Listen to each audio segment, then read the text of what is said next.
Hearing the appeal of Corp Ltd against Viterra BV, previously known as Glencore Agriculture BV. Yes, Mr. Collett. May it please the Court. I appear on behalf of the appellant sellers, who I shall refer to as Viterra, together with my learned friend Ms. Zibberts. My learned friend Mr. Karia KC and Mr. Gardner appear on behalf of the respondent buyers, who I shall refer to as Sharp.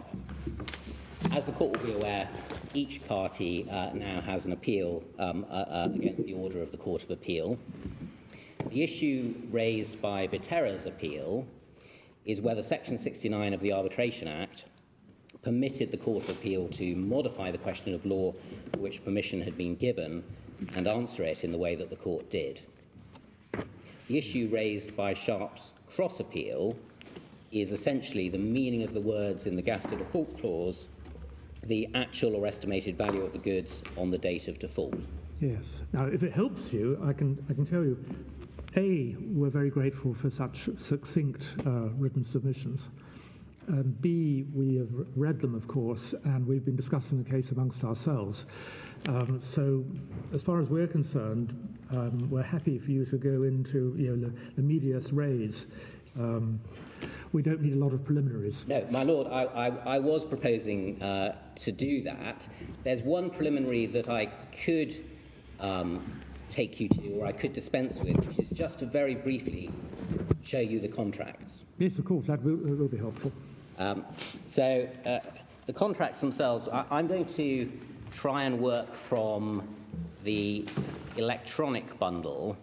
Yes, that's all we have, apart from we have hard copies of the judgments below and the written cases, but everything else is electronic for us. Yes, I'm going to try and use... Lord Briggs, who abjures paper, the entirety is electronic. Yes. I'm going to try and work from the what are called the core bundle, the authorities bundle, and the supplementary bundle, rather than the key documents bundle. There is, unfortunately, quite a degree now of duplication. Yeah. And what I will try and do, so far as I can, is work from from a bundle, which means that we have to swap over as little as possible. Yeah. But very briefly on the contracts, they're in the core bundle, the electronic bundle, at tab 10, page 314. It's electronic 314. Electronic 314. As the Court is aware, there are essentially two contracts, one for lentils, one for peas, identical save in relation to the commodity and the price. This is the contract for the lentils, and all I need to show you on page 314 is halfway down the page, commodity Canadian crimson lentils.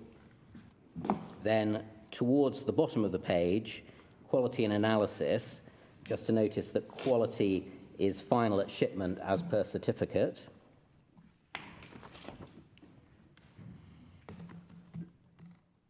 Over the page 315 at the top, weight also final at shipment as per certificate. Going down two provisions, we have the price and we have the term C&F free out Mundra, India. There are payment terms below that. The one we're concerned with is on page 316. And the essence of it is it's the if CAD provision, if cash against documents. Cash against documents would be paid 5 days prior to vessel arrival against presentation of below mentioned documents at buyer's bank acceptable for sellers. And then below that we see the documents, and they are the normal commercial documents, including original bills of lading and also the certificates of quality and quantity and the certificate of origin. On page 317, we have the special conditions, and the only one that I need to highlight is the fifth bullet point: all import duties, etc., in country of destination shall be for buyer's account unless otherwise provided. And the final relevant provision is on page 320, and that is the other conditions towards the top of the page, all other terms and conditions not conflicting with above as per GAFTA number 24. So that is the provision that brings in the GAFTA standard form, which in turn brings in the GAFTA default clause, which is in a fairly standard form. As the court is aware, these contracts were amended, and we have a formal addendum number 1 at page 322.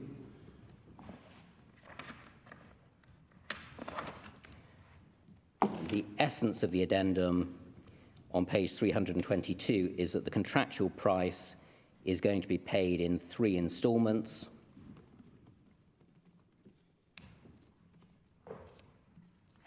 With dates given, and then at page 323, we have 2 provisions, each bill of lading to be released after receipt of the corresponding first instalment, and all other terms and conditions of the above-mentioned contract remain unchanged, including arbitration clause and governing law. There is only one difference in relation to the second transaction in relation to peas, which is that part of that quantity was washed out, and there is a washout contract for that at page 332, which was entered into around the same time as addendum number 1, but the washout contract doesn't form any part of the appeal, so we don't need to consider that any further.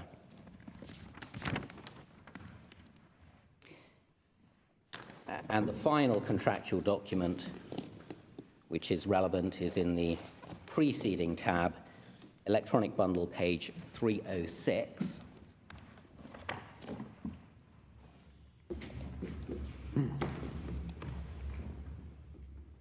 That is GAFTA contract number 24, which is a standard form. This is a standard form for CIF and C&F sales. And the provision, 2 provisions really of particular relevance. Firstly on page 306, clause 6, you will notice that there is a quality provision which continues over into page 307, and particularly at the top of page 307, lines 57 to 60, there are provisions in relation to condition. And then finally, at the heart of the issues in this case, page 312, clause 25 is the GAFTA default clause, which is a form of standard clause for assessing damages. And it's a clause, it's common ground that it's a clause that appears in a number of GAFTA standard forms, in either this form or a similar form. And those forms are not only for CIF and C&F contracts, but also for FOB contracts. And what's the significance of the quality provisions for present purposes? Well, that's jumping ahead slightly to the cross appeal. Right. Okay. But my learned friend says that his argument is on the cross appeal that goods should be valued as is, where is. Strictly speaking, as is, where is means with no terms as to quality or condition. And that was really Right. Okay. the point that might be relevant.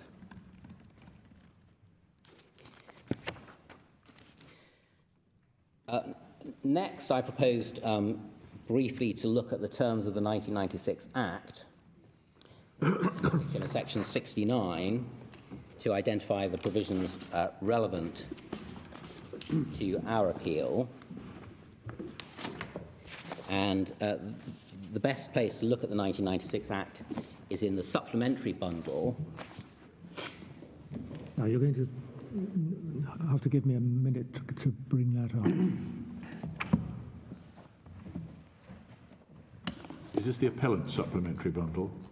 Yes, it is. Yes, not Thank yes. you. Right.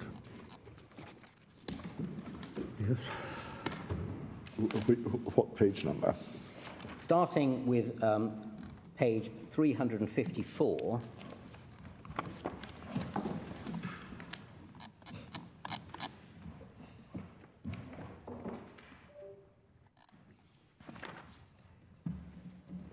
Section 1 of the Act, I would like to highlight two of the general principles set out.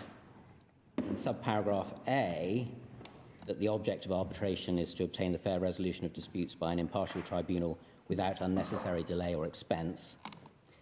And in subparagraph C, that in matters governed by this part, the court should not intervene except as provided by this part. The effect of section 1C, read with section 69, is that section 69 is an exclusive and complete code for appeals on questions of law. And that is buttressed by section 81, subsection 2, which is on page 391.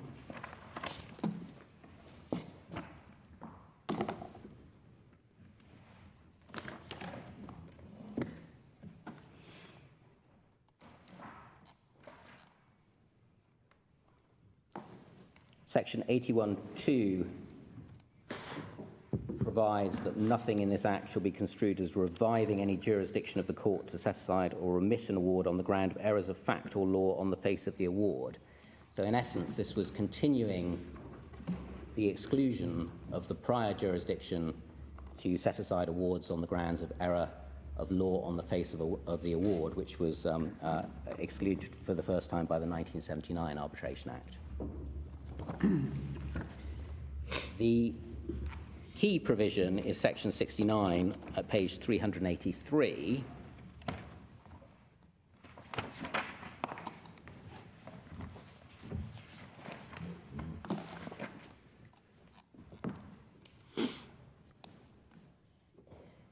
The essential requirements of section 69, where permission of the court is required to appeal, are common ground between the parties.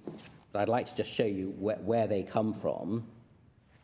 Firstly, the question of law must be one which the tribunal was asked to determine and on which the tribunal made a decision. The requirement that the tribunal has been asked to determine it comes from section 69(3)(b).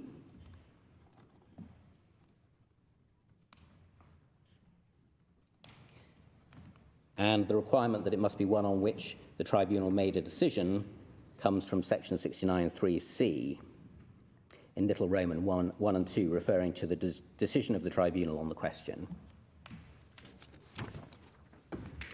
And I would note in passing that determine and decision appear to be used interchangeably in the Act. There doesn't appear to be a distinction drawn between the meaning of those provisions. And for example, we don't need to turn them up, but they're used interchangeably in section 45, subsections 1 and 6, which is on page 373. But I'm not sure it's necessary to go there.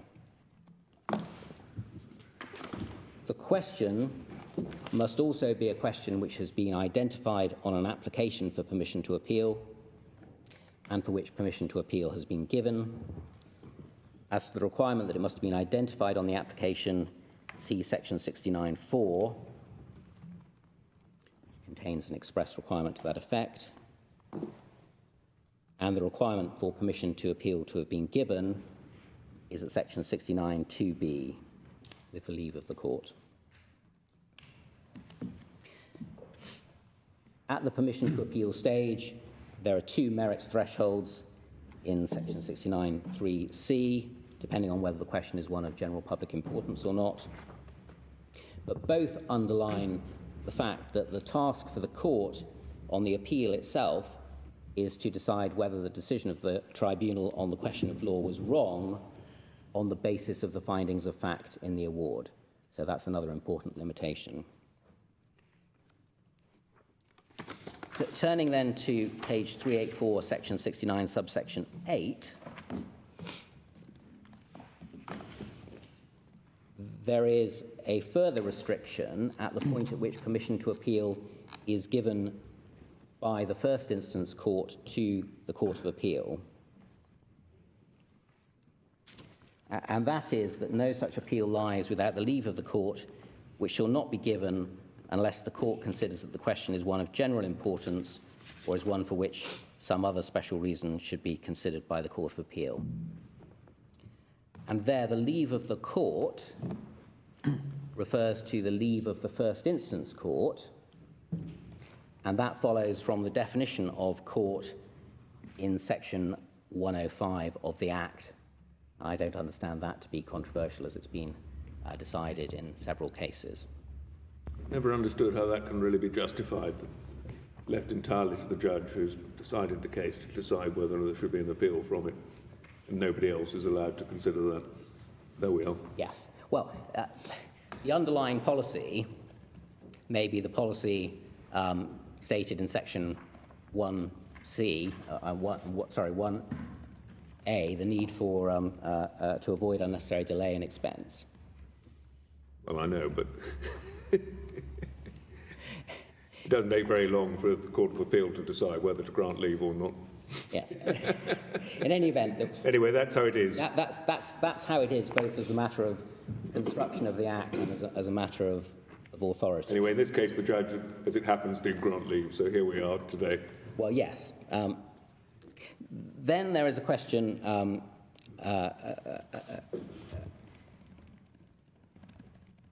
then I would invite you to just briefly look at the DAC report on section 69, which can be used as an aid to construction.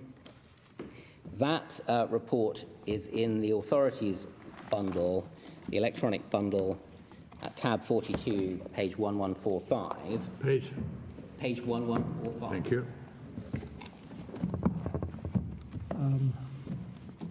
Oh, yes. It's the basic bundle.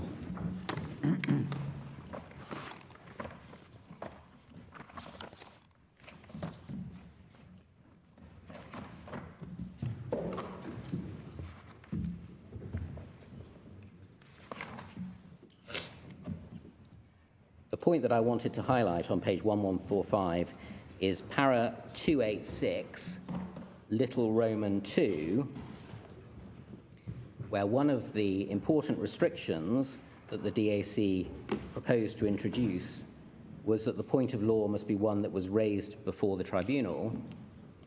And then the report goes on to deprecate attempts essentially to revise or revive the old jurisdiction of an error on the face of the award, where the error has been made on a point of law that was not raised or debated in the arbitration. Turning then to the point about restricting the right of appeal, that's dealt with at paragraph 74 on page 1122.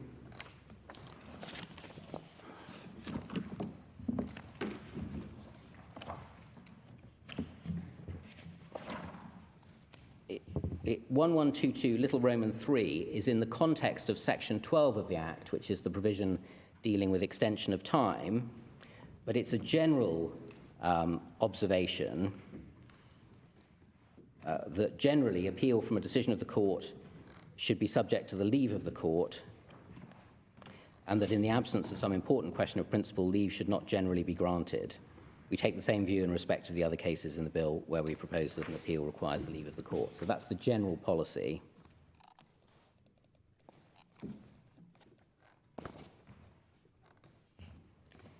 And finally, there is clearly an interrelationship between Section 69, dealing with appeals on questions of law, and Section 68, challenges on the grounds of serious irregularity. And that is addressed on page 1144.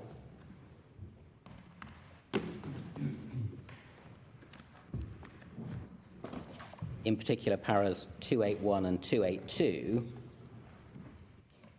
In 281, it's noted that there have been cases where the court has remitted awards to an arbitral tribunal because the lawyers acting for one party failed or decided not to put a particular point to the tribunal.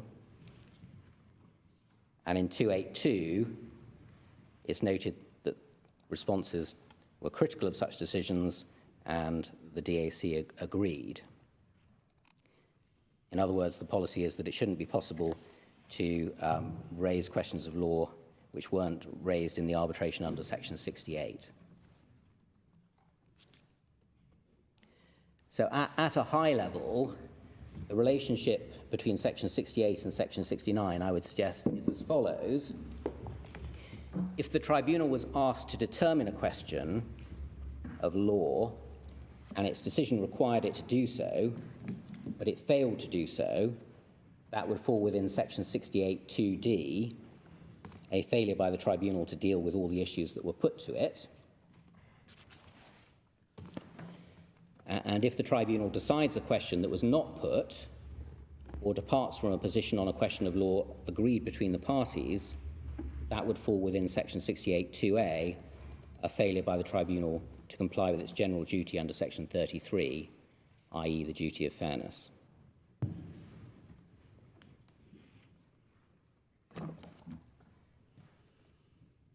Against that legislative background, I propose to make my submissions under the following headings.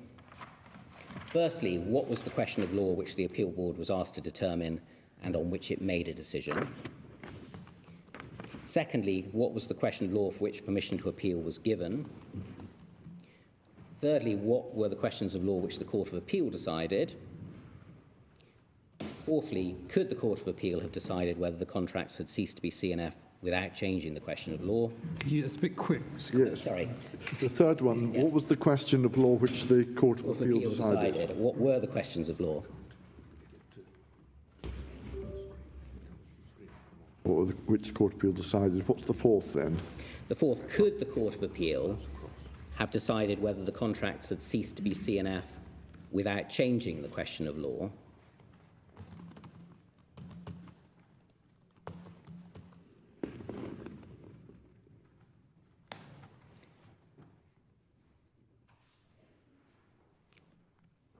And fifthly, was the Court of Appeal entitled to change the question of law in the manner in which it did?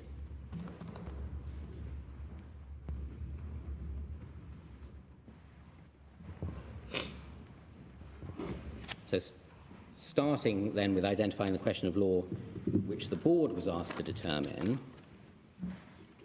at all stages of the court proceedings, the only material which has been available for the purposes of ascertaining what question of law the Board was asked to determine has been the awards. There are no other materials that have been put before the court, either at the permission to appeal stage or subsequently.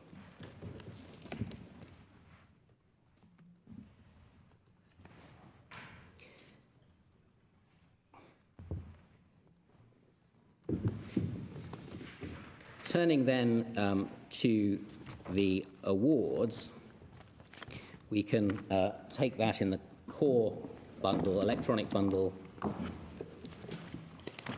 picking it up at page 228.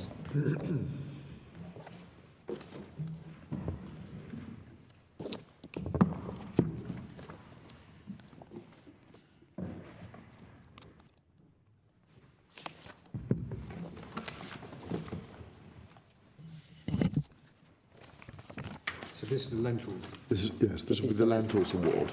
Yes. And in most respects, the two awards are the same. There is one additional passage in the Peas Award, which is not in the Lentils Award, which I will show you in due course. But otherwise, I'm generally going to work from the Lentils Award.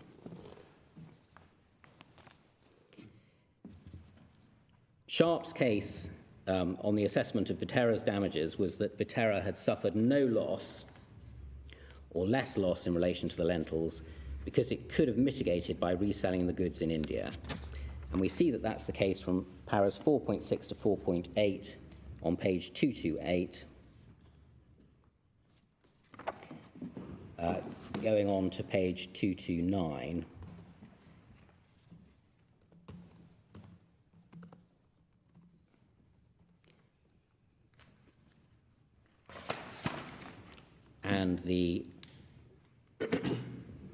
point on page 229 is the last bullet by 1 in para 4.8.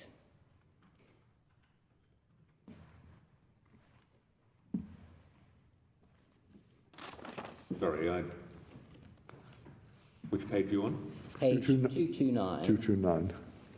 My page 229 starts with 5.1 at the top. No. Am I looking wrong? It may be the wrong bundle, I Yes, fear. yes. Yeah. This is the electronic bundle, This is the the- core bundle. Ah, right.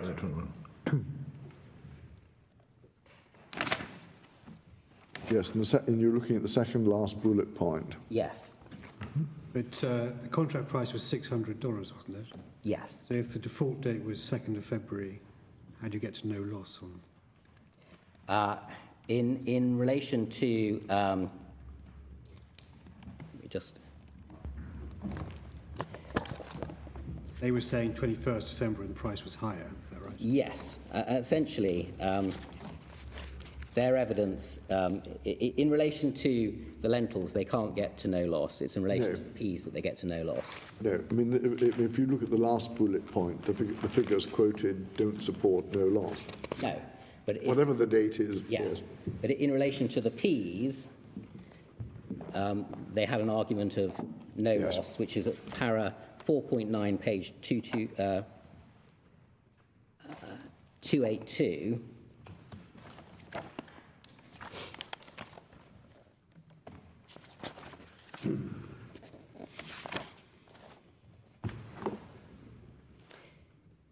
So page 282, para 4.9, second bullet, last sentence, having resold the goods at $378, sellers made a profit of $15.28 per tonne and therefore suffered no loss.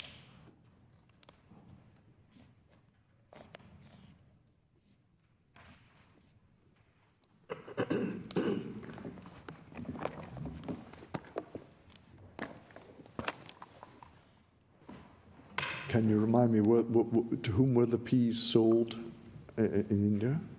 They were sold to an associated company of the sellers. Both the peas and the lentils? Yes. But in that case, they were sold at a profit, as it were? Yes, that was the argument. Yes. So essentially the argument was that Viterra had either failed to mitigate or had successfully mitigated. And we see that the heading above this section is in fact mitigation versus profit on termination of contract. So if you go 2 bullet points further down, it seems to be saying something different. But, that's just an inconsistency, isn't it? Yes.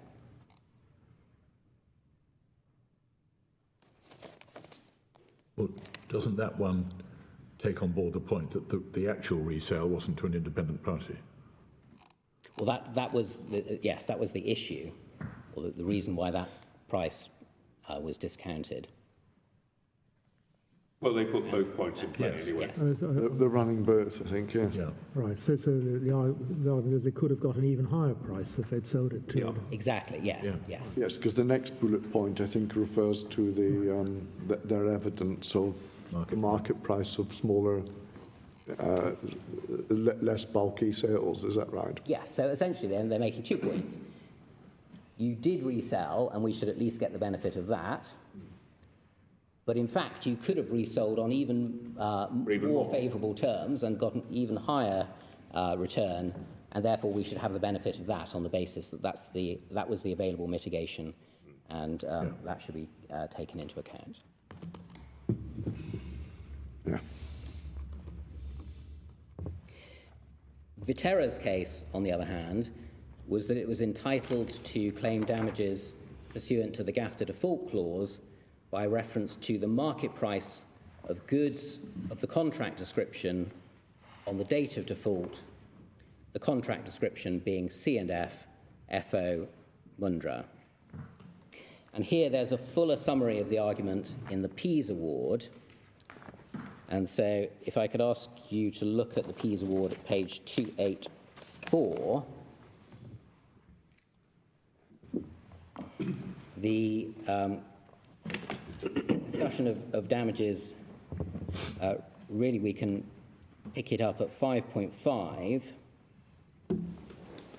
In the last sentence in 5.5 on page 284, sellers are entitled to claim damages pursuant to clause 25 of GAFTA contract number 24. So that's the reliance on the default clause.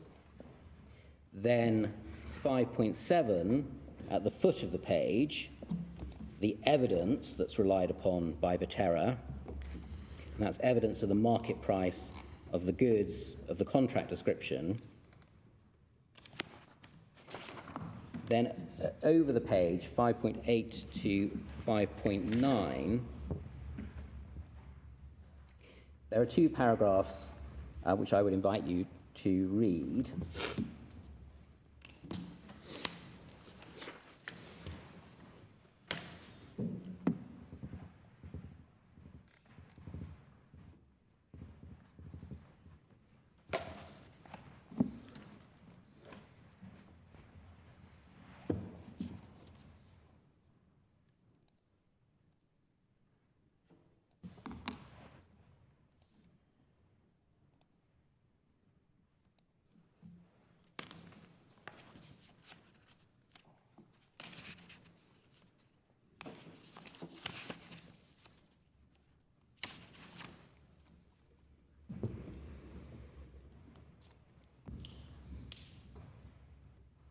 The essence of these paragraphs is to emphasize that damages were to be assessed by reference to the terms of the contract, which were C&F, FO, and did not provide for Viterra as sellers to customs clear the goods.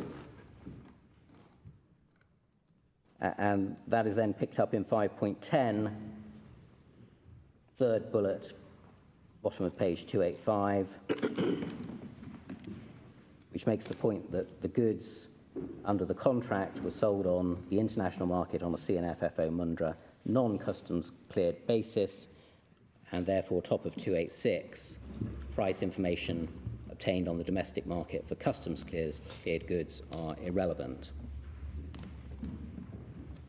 The choice between those two rival cases of Sharp and Viterra raised the question whether damages were to be assessed under the default clause by reference to the terms of the contract which had not been fulfilled.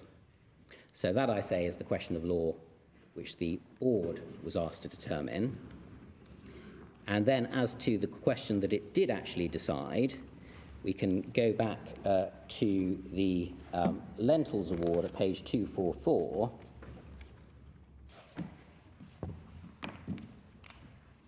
para 7.36,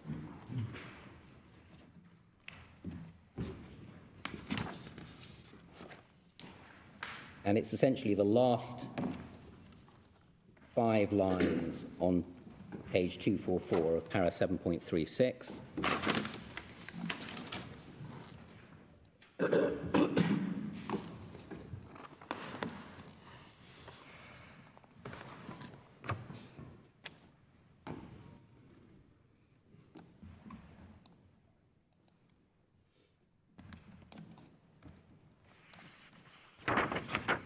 And to similar effect, in para 7.37, particularly on page 245, in the middle of the page, in the second reference to Bungi Nadera, further, there is nothing in the Bungi Nadera judgment which, in the case of a straightforward default such as this, removes the requirement that damages are to be assessed based on market conditions for goods of the contract description and parity on or about the date of default. This is all the buyer's submission, is it? This is the finding. This is the decision. So we've moved away from the submissions now, and this is the actual decision on how to assess damages. Oh, I see. This is what they're saying. Yes. They accepted the seller's submission that damages were to be assessed under the default clause by reference to the terms of the contract which had not been fulfilled. So I say that was both the question which the board was asked to decide and also the question which the board did determine, and it was the only relevant question that the board did determine. neither party's case required the board to decide whether the contracts had been relevantly varied from C&F FO to something else for the purposes of assessing damages. There is no trace of such an argument in the awards. And just for clarity, I accept, we go back to para 7.36 on page 244, I accept that when at the foot of para 7.36 the tribunal refers to the terms of the contract as being C&F FO Mundra on the international market, it wasn't making a decision that the terms had not been relevantly varied, because that was not a question which it was asked to decide. It is simply stating what was essentially the common or unchallenged assumption on which Viterra's case had been put.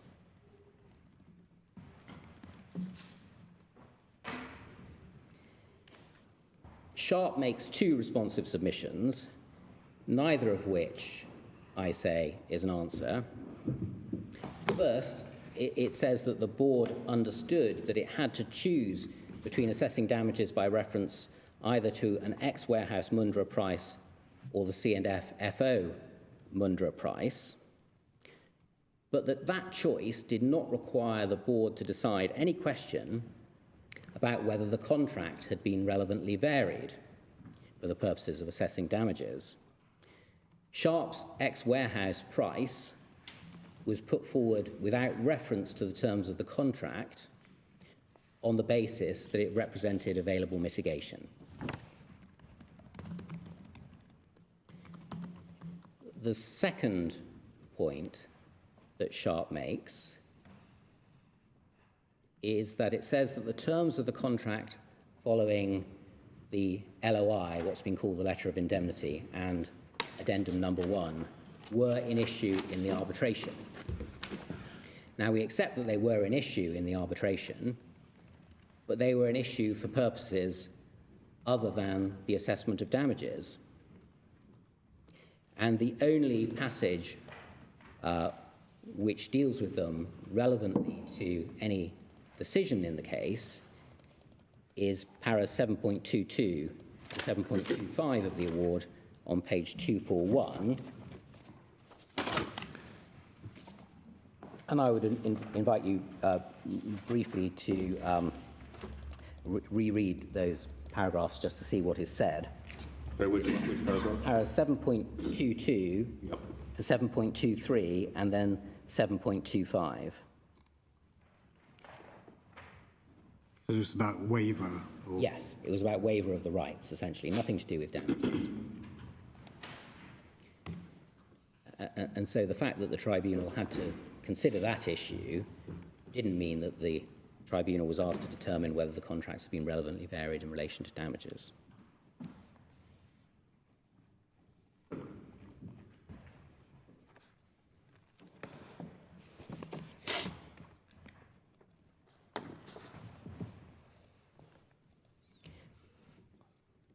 Turning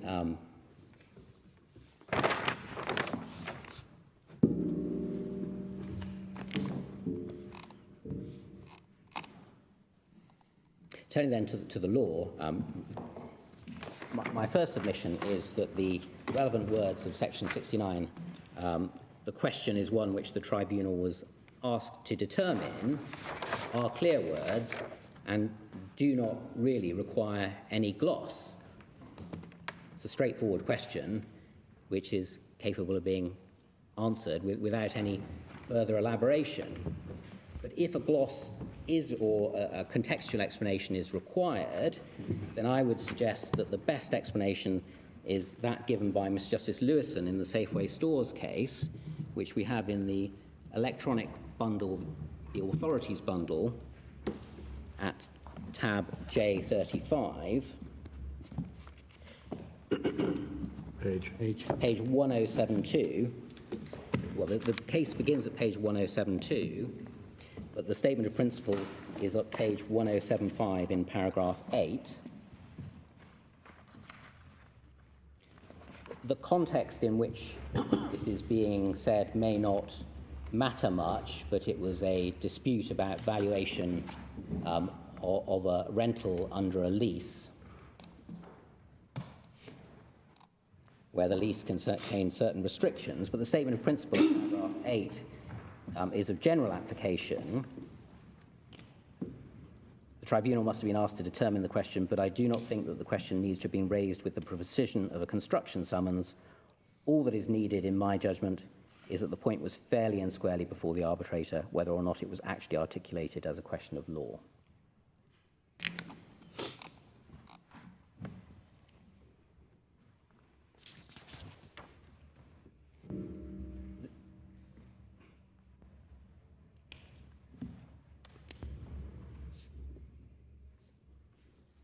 You say that's the best I say that's the best formulation. formulation. There is an alternative formulation which is sometimes picked up in the case law, which comes from the decision of His Honour Judge Humphrey Lloyd in Gabangbola and Smith and Sheriff, which is at page 585 of this bundle, tab J12.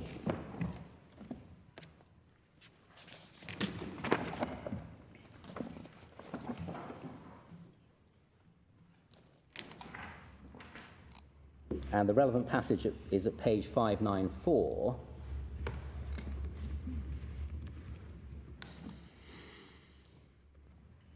Towards the bottom of the page, under the heading Judgment on Application for Leave to Appeal. Firstly, there's no real context to these observations. And secondly, this decision was made in 1998, which is fairly early into the life of the 1996 Act. And there are two passages really that can be picked up. Firstly, at the end of the first paragraph, accordingly, the question of law is admissible provided it was integral to the resolution of the dispute which was argued before the arbitrator. I'm So sorry. this is page 594. Page 594. First paragraph. And then there's a heading 2/3 of the way down, judgment on application Oh, I see. for leave to appeal. Okay. I'm sorry. And then there's a sort of divorced extract from the judgment. Oh, I see. It's quoting from a... So it's quoting Judge Lloyd, yes. Yes. Well, With himself. It is Judge Lloyd quoted from himself, is it? Yes, he, I think it's an extract from the full judgment, which has been included in the law report Oh, I see. as a statement of general principle for I the see. assistance of. So the point you want to pick up is integral to the resolution of Yes. the dispute. That's the first way that it's put, and then the second way that it's put is at the very end of page 595. The last sentence, in my view, section 693 is directed to excluding questions which on the cases presented, the arbitrator did not have to decide in order to arrive at the decision or decisions made, or was not asked to decide, and it does not affect questions which the case of a party required the arbitrator to decide in order to arrive at the award. Now, A sort of negative way of saying... yes, I would say that if integral means no more than inherent in the issues which the tribunal was asked to decide, then that can be reconciled with what Mr. Justice Lewison said in his fairly and squarely formulation. It's simply reflecting the fact that the point doesn't have to be raised with the precision of a construction summons. You don't have to say to the arbitrator, you don't have to raise a flag and say, now I'm raising a question of law. But you do have to say something which does, in fact, as a matter of substance, raise a question of law. If, on the other hand, the judge was referring to a question of law which, on the facts found, the tribunal might have been asked to determine, but was not, whether expressly as a question of law or by reference to the significance of the facts themselves, then I would say that is impermissible. And I've already shown you para 286 little Roman 2 of the DAC report, which deprecated any attempt to return to the old jurisdiction of error on the face of the award, which essentially is what such an approach would represent. I don't think I need to show you any of the other authorities, but I would just note that there are two cases where variants of the integral or inherent test have been mentioned, the first being CVLC 3 carrier and Arab Maritime Petroleum, which is in the electronic bundle at page 568, and the particular passage is at para 36, where Mrs. Justice Cockrell used the phrase inherent in the issues for decision by the tribunal, and the second authority is National Iranian Oil Co. and Crescent Petroleum, which is in the bundle E, electronic bundle, page 848, with the citation at 55, para 55, page 858, where both lines of authority are cited, so both fairly and squarely, and the concept of integral.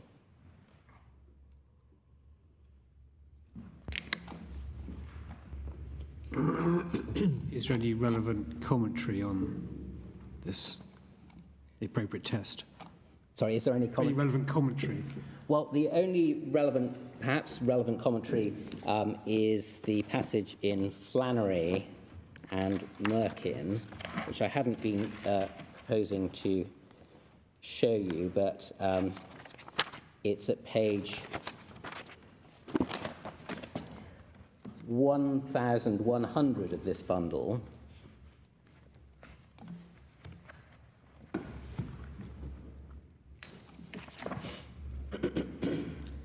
And it's under the heading 69.9.2, particularly the second paragraph. And I would just invite you to read that second paragraph.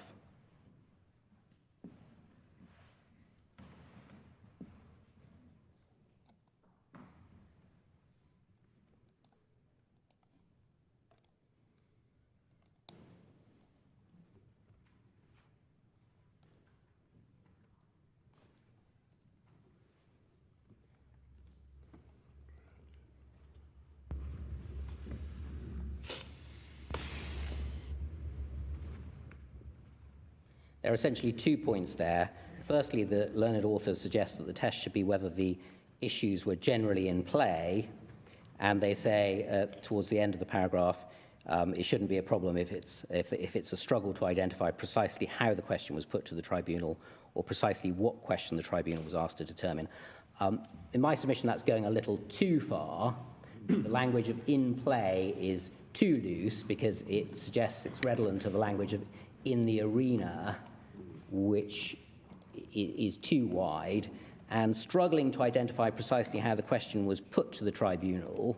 Well, clearly there's a dividing line between raising an issue that raises a question, but that's not expressed in black and white terms, but retrospectively being able to say that was the issue, that a question of law that you had to decide, and being able to say, well, this all could have arisen out of the submissions that were put, but actually it was totally unclear at the time, in which case it would be unfair to the tribunal to have expected them to answer the question.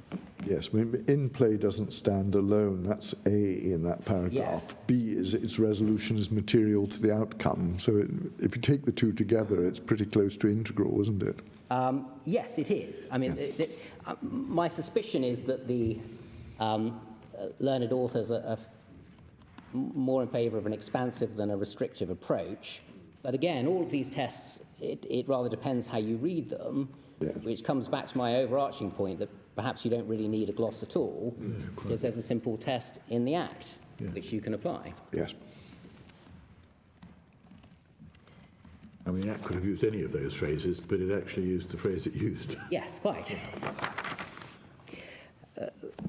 Moving on then to my second heading, what was the question of law for which permission to appeal was given? That question is identified in the claim form, and we have the claim form and various other relevant documents in a submissions bundle which was put in response to a request from the court. So I was proposing very briefly just to pick up a couple of documents in that bundle. So this is the bundle which has been called the written submissions bundle. And the first document which I was going to show you was the claim form itself, which is at tab A, page 3. Well, this is not in the electronic bundle anywhere. No. I mean, hopefully it's in an electronic format somewhere. Yes, it's a, Yes. It's a bundle of, it goes to 142 pages. Yes, it's a separate bundle that was put in later. Yes, it went in on the 15th of February, And there was entitled amended Written Yeah, but there's- Submissions.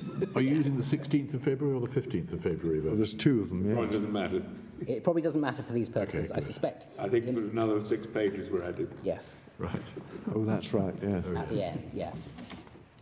Which page do we want anyway? I'm starting with the claim form, which begins at page 3, but I would like to pick it up at page 4.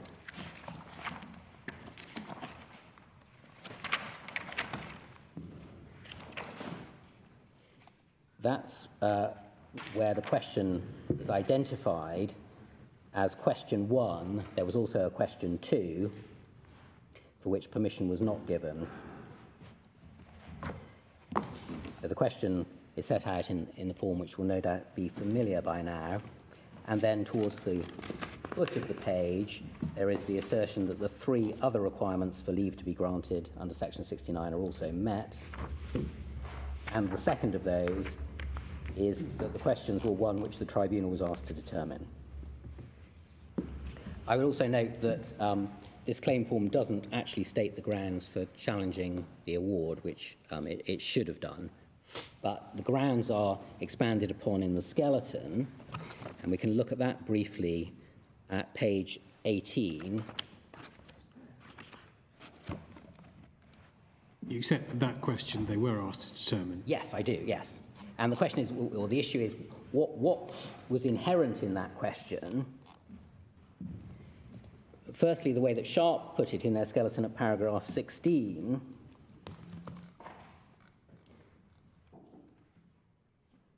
page 18 of the bundle, they said that the error was failing to determine, quotes, the actual or estimated value of the goods on the date of default, close quotes, by reference to the market price at the place where the goods were on the date of default.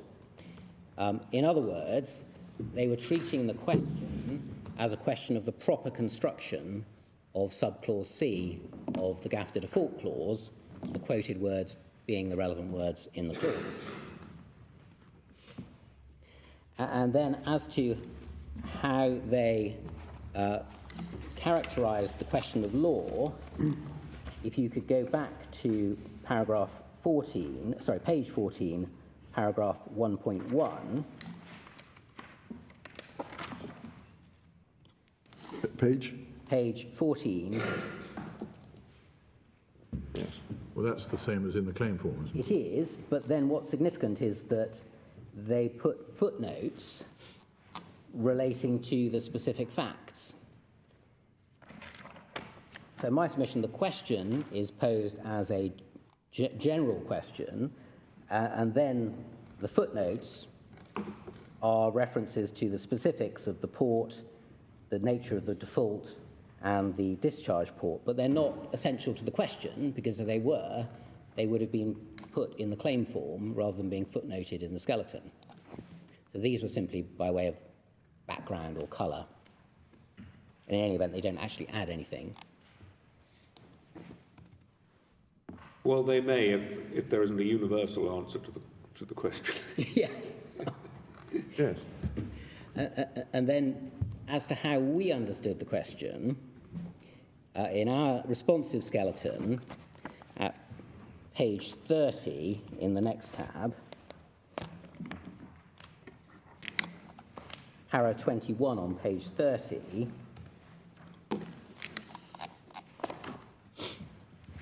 our complaint was that the question didn't address directly the basis on which the appeal board had assessed damages payable to Viterra under the default clause, and we referred then to the actual decision of the board. And we elaborated on the complaint on page 31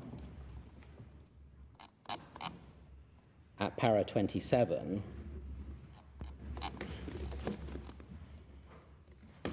The essence of our objection was in the last sentence, that the question obscured the fact that the real question was not the physical location of the market, but rather the terms of sale on which the valuation should be based.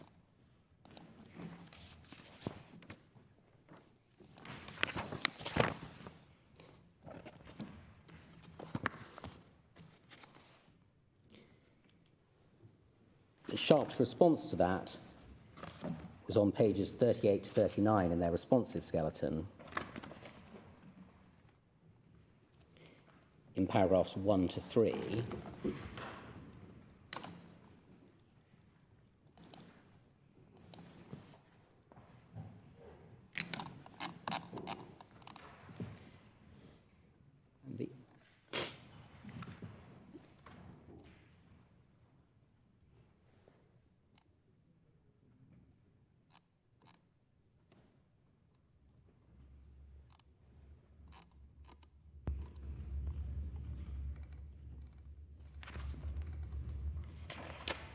Yes. The essence of what they were saying is that it's all about construction of the clause. See paragraph 3, even if the court finds the tribunal's construction is not obviously wrong, it is at least open to serious doubt.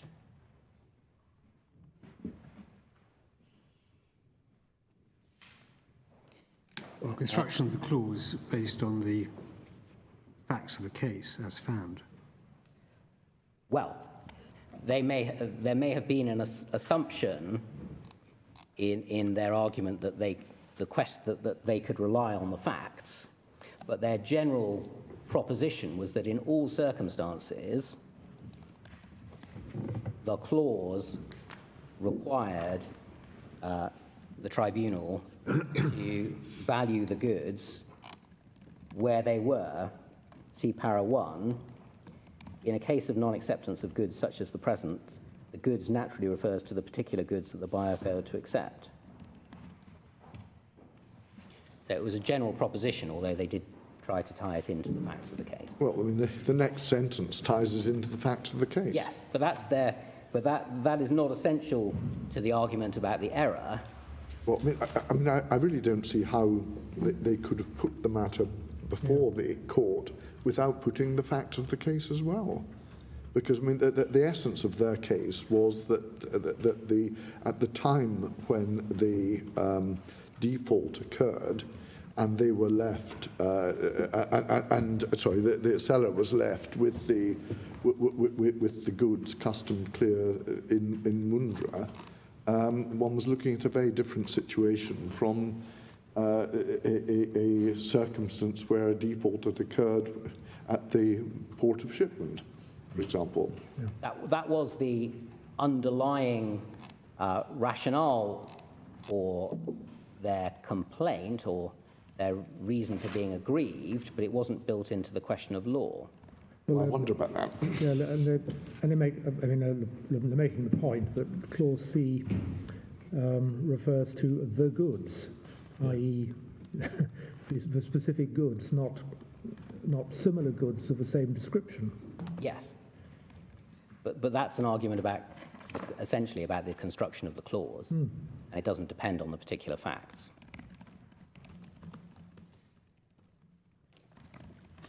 Well,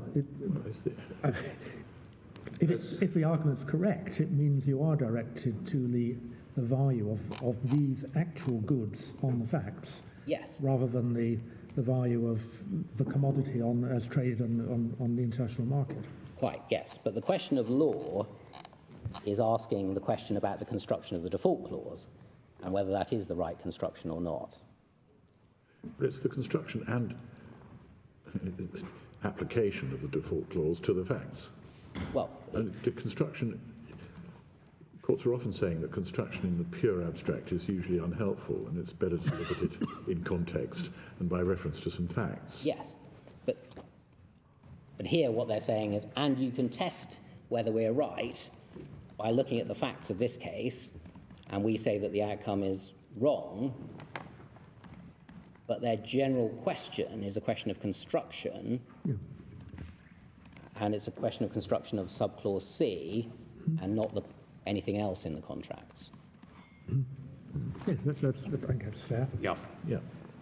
And then I was just going to show Miss Justice Jacobs' decision on permission to appeal, which is in the electronic bundle, the core bundle, tab G5 at page 175.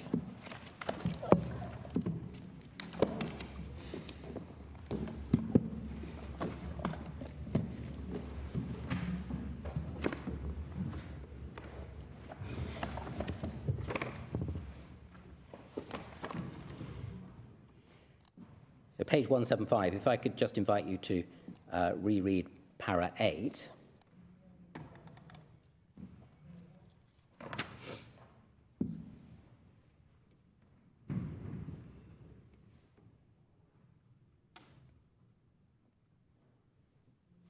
Yep. Yeah. Essentially, Mr. Justice Jacobs saw the question for which he was giving permission to appeal as a question of construction of the default clause. Yes. And likewise, when Mrs. Justice Cockrell was giving permission to appeal to the Court of Appeal, which is at page 170 of the same bundle,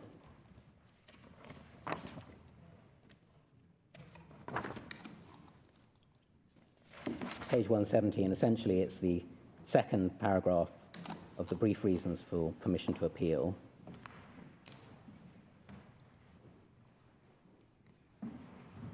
And so, sorry, what page is that? Page 170. Thank you. So it's tab 3.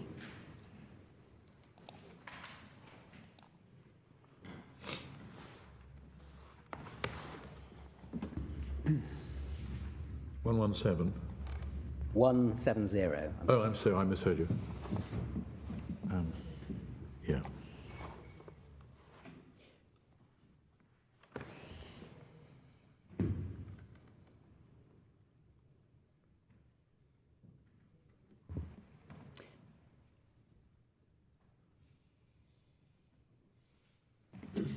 Yeah. The question of general importance for the purposes of satisfying the gateway in section 69, subsection 8, was the question of construction of the default clause.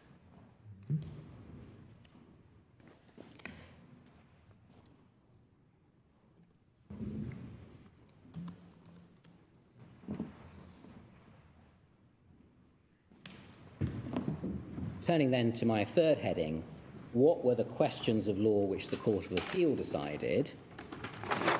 And for these, we will need the Court of Appeal judgment beginning at page 158 of the same bundle, the electronic core bundle.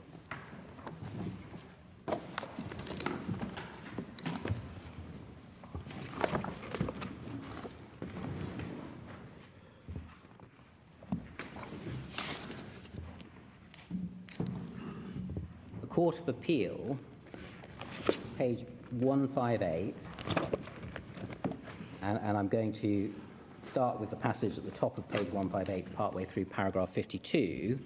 But my submission is that the Court of Appeal decided two questions of law, the first of which is in this paragraph at the top of the page, beginning with the loss of bargain.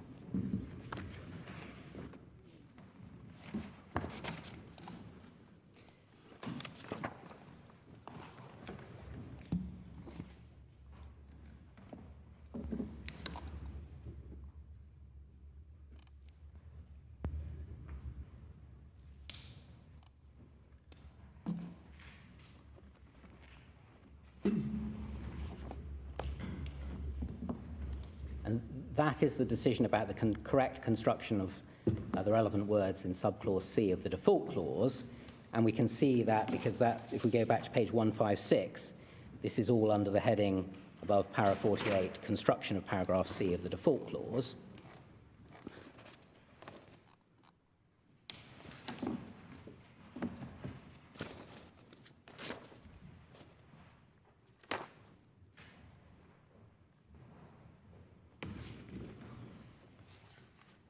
So when it says will be measured, that means will always be measured or has to be measured? Or? Yes.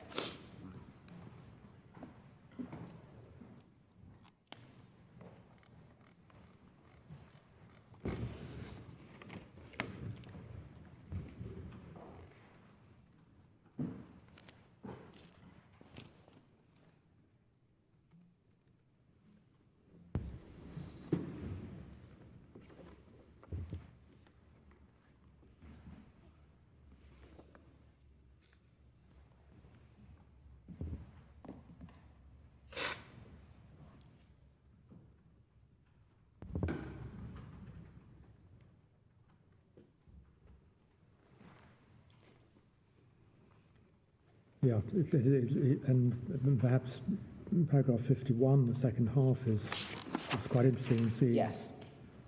what the thinking was. Yes.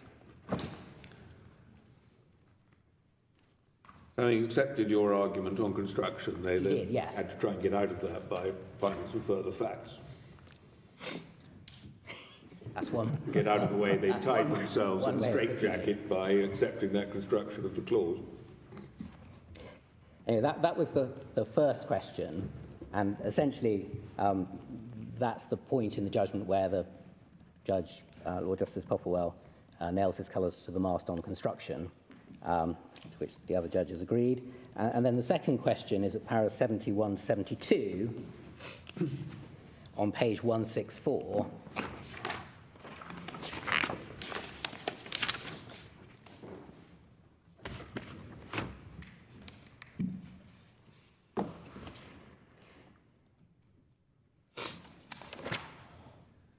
Yes.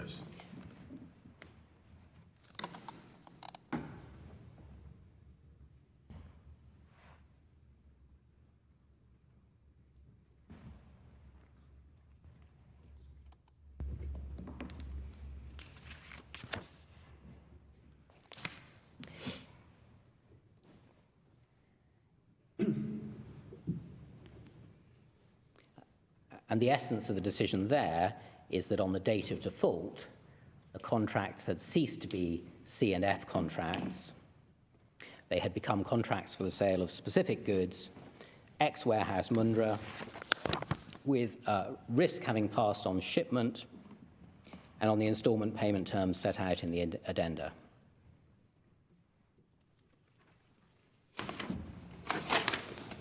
And that is also a decision on a question of law, because a question of construction of the contract is a question of law, and those decisions in relation to the contract are questions of construction.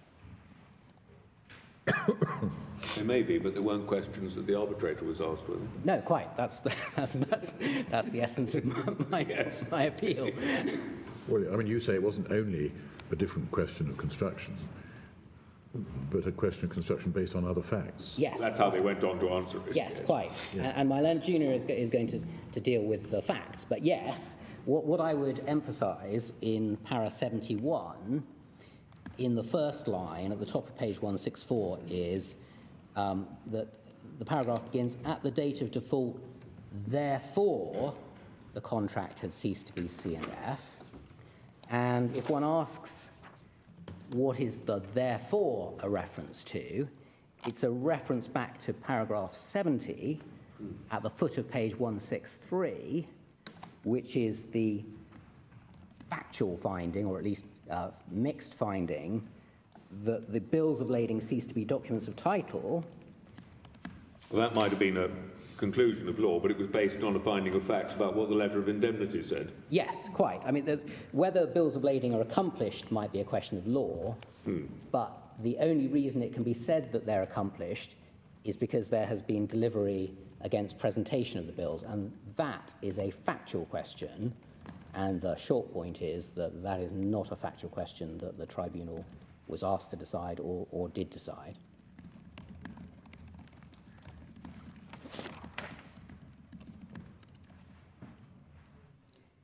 It's also a factual question, which is not within the remit of Yes. Section 69 at all. Well, quite exactly, because as I said at the outset, Section 69 makes it very clear that the appeal is confined to the facts found in the award. It's only an appeal on questions of law. Yes, quite. So you have my submission that the second question was not a question that the board was ever asked to determine, nor did it decide it. The fourth heading in my submission is, could the Court of Appeal have decided whether the contracts had ceased to be C and F without changing the question of law? And in my submission, there's a short answer to that. No, it's beyond argument that they could not have done, because that question which we've looked at simply did not admit of that issue, because it began with the express premise that the goods were sold C and F free out. And there was nothing in the formulation which invited or permitted the court to decide whether the contracts were no longer CNF at the date of default. It was also a question that wasn't in issue before the arbitrators. No, quite. Well, as Couldn't have given the permission to appeal to the court in the first place. Yes, quite. It's not a point, I think, that we raised in our written case, but one of the curiosities about the Court of Appeal's judgment is that it doesn't engage with the question whether the question of law as reformulated involved a question which the tribunal had not been asked to determine, even though that was one of the submissions that we made to the court, that one of the reasons why it shouldn't adopt the course which it proposed to adopt was because the question had not been asked.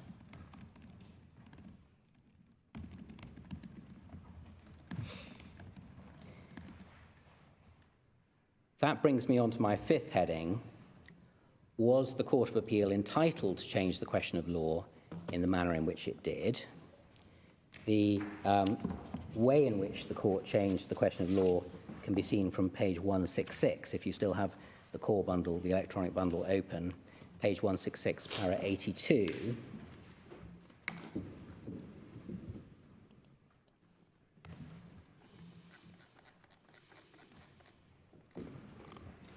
The change to the question of law, which was said to bring in the additional questions, was to add the italicized words "in the circumstances as found by the appeal board in the awards." The legal test for changing the question of law after permission to appeal has been given, we say can be taken from the judgment of my Lord, Lord Hamblin, at first instance in Cottonex, Anstalt and Patriot Spinning Mills, which we have in the Electronic Authorities bundle at tab J9, beginning at page 558.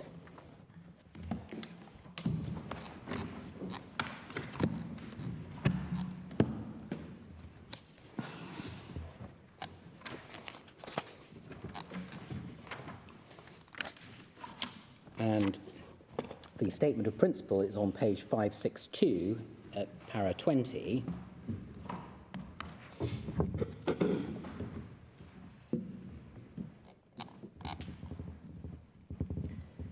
The principle is that minor refinements can be made, provided the substance of the question of law remains the same. And do you accept that test? we do. Essentially, that test is common ground between the parties, as I understand it, because it's also accepted by Sharp in their written case at paragraph 11.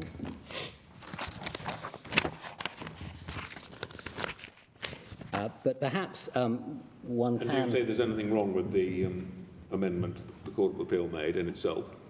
Well... I mean, the problem seems to me that, not that amendment, but that they answer a different question from that one. The problem, yes, the problem is not so much in the amendment as the use to which the amendment was put. There might well be circumstances in which an amendment of that nature did not result in the change to the substance of the question of law. I mean, if it said on the facts as found by the appeal board, yeah, couldn't object to that amendment, could you? No, not as an amendment. No. And I don't know if circumstances can mean anything other than that, but no, well, quite. I mean, it's the use to which it's put. It's the use to which it's put, really. Yes. I mean, the test, but the underlying. It is worth, as it were, following through the underlying logic of putting the bar at not changing the substance of the question of law for which permission has been given. So the principles underlying that are, firstly, that the permission stage cannot usually be revisited. And that's a point which was made by Mrs. Justice Cockrell in CVLC 3 Carrier I don't think we need to turn it up, but it's at para 34 of that judgment in the electronic bundle at page 573. And essentially, as with all things, the learned judge very wisely didn't say that it could never be revisited, but said that it could only be revisited in very unusual circumstances. But clearly the principle is that this is, and consistent with section 1 of the Act, permission to appeal is something that happens at one point only, and you can't go back and revisit it, which is partly explains why when this case came before Mr. Justice Cockrell, there was no mileage in us trying to reopen questions about how the original question of law was formulated and try to say that it wasn't a question of law at all. Well, you can revisit the permission to appeal if you appeal it, presumably. Well, there would only be very limited circumstances in which you could appeal it. Essentially, if the court was found not to have made a decision at all or to have acted so irrationally it was outside the bounds of a judicial decision. But I mean, in theory, at any rate, it might get revisited on an appeal against the grant of permission. That didn't happen in this case. Well, you can't do that except in very limited circumstances. There have been a number of attempts to appeal questions of permission to appeal. One of them, I think, was the Northern Pioneer. And the position that's been reached on the authorities is, yes, conceptually, there is the possibility of an appeal where what has happened is essentially not a decision at all, if I can put it that way. That's my understanding of the case law, that you can say that, you know, obviously it wouldn't happen, but it's something has happened that's vitiated the decision-making process so much that you can say that, properly speaking, no decision was made at all. But other than that, there is no appeal from a decision on permission to appeal. There's no jurisdiction. There's no jurisdiction, yes, quite, yes. So if you're the judge deciding whether to grant permission, you don't think the applicant has framed the question that they ought to be framing, or you really need to get them to amend the question at that stage? Yes, quite. And that, I mean, and that fits with a number of other provisions of the Act. So essentially, all the ironing out of problems that might arise from an appeal having been made is supposed to take place at the permission to appeal stage. So if there are not enough reasons in the award, then you're supposed to go and get them before the permission to appeal decision is decided, and so on. Once you get past that gateway, what happens next is constrained by the permission to appeal, subject to the possibility of very minor refinements, but which keep the substance the same. And the position is then a fortiori when one gets to the Court of Appeal, because the Court of Appeal's own jurisdiction to hear an appeal is delimited by section 69, subsection 8, which we've seen, which means that the Court of Appeal only has jurisdiction in relation to an appeal for which permission has been given by the first instance judge, having been satisfied of the matters in section 69A, either that it's a question of general importance or that there's some other special reason justifying appeal being given.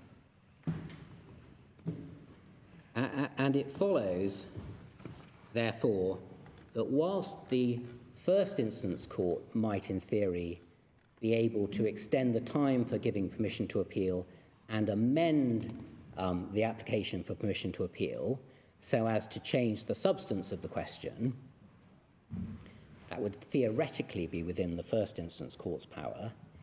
It would not be within the Court of Appeal's power. So the Court of Appeal would not be able to change the substance of the question of law by granting permission to amend, because it would have no jurisdiction to do so.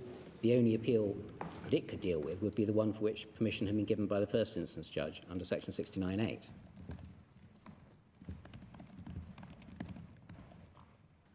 And again, I don't think we need to take it up, but that's a point that's recognised by Lord Justice Mayles in MUR Shipping and RTI, which is in the electronic bundle at page 830, paras 36 to 37. But it just must follow as a matter of the way the Act works.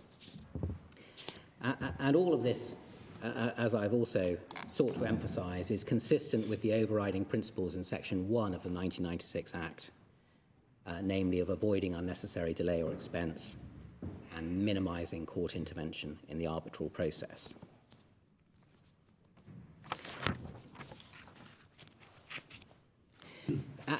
As to the problems with the use which the Court of Appeal made of the amendment, I say there are a number of problems.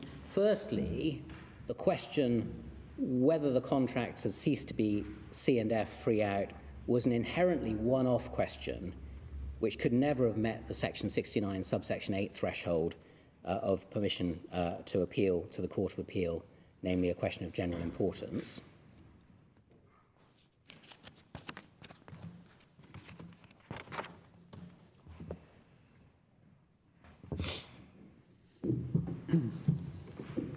The second problem is that the question was raised by the Court of Appeal itself, not by Sharp, and in a sense that goes to another criterion in Section 69 which I didn't show you expressly, but there is a further requirement that it's just and proper to grant permission to appeal, and that shows that the court retains an overriding discretion. It's difficult to see how it can be just and proper for the court to decide an appeal on a basis which the appellant has not sought to raise or rely on, and in fact in this case only adopted with the greatest reluctance.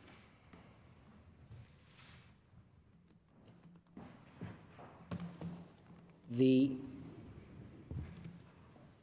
third problem is that the Court of Appeal's decision about the terms of the varied contract went beyond the express terms of the letter of indemnity and the addenda. So, for example, with regard to customs clearance, it is said that the effect of the LOI was that the parties had agreed that the goods should be customs cleared. But if one looks at the LOI, which is in the award at paragraph 3.15, in the core bundle, the electronic bundle, page 218,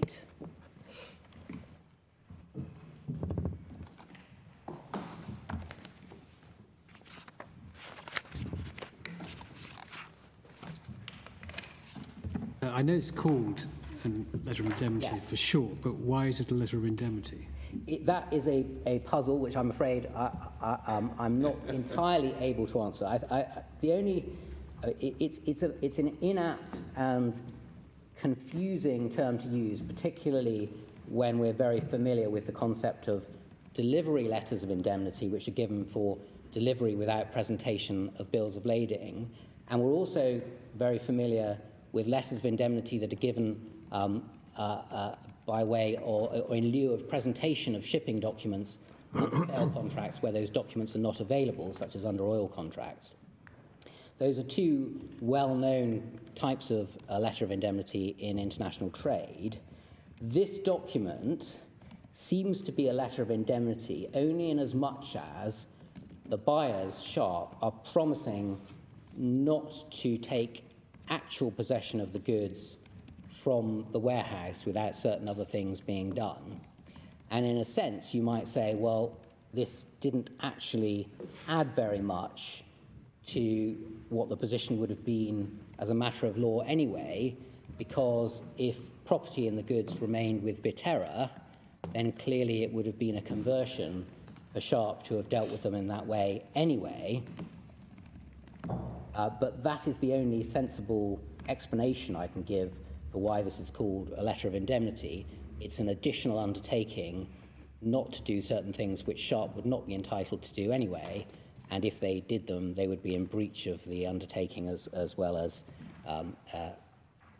It's not making a promise to indemnify. No, it isn't. No. And that's another difficulty that actually, which the court doesn't grapple with. Analytically, how does this document come to be contractual at all? Presumably, it's an offer which is accepted by Viterra doing something, acquiescing in the discharge of the goods, for example. Or giving further time for payment. Or, well, potentially, but further time for payment formally only comes in by way of a variation later on by way of addendum number 1. Okay. At this point, there's simply a breach and a staying of the hand of Viterra in terms of exercising their rights for the breach.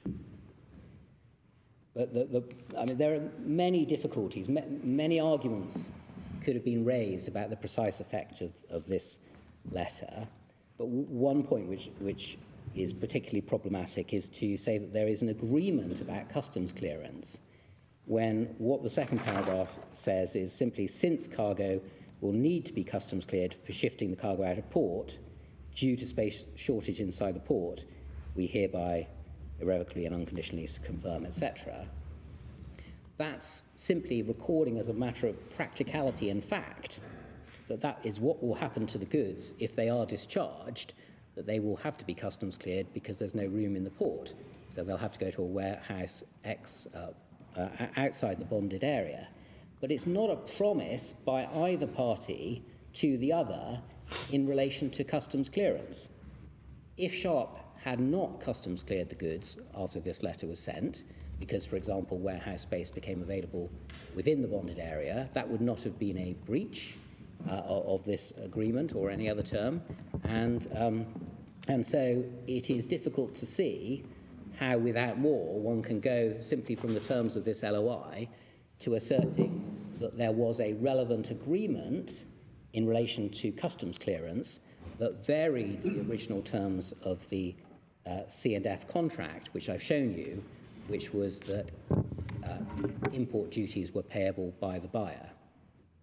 Well, the first paragraph is requesting the sellers to discharge the cargo in order to mitigate demurrage. And the second paragraph acknowledges that the cargo will need to be custom cleared.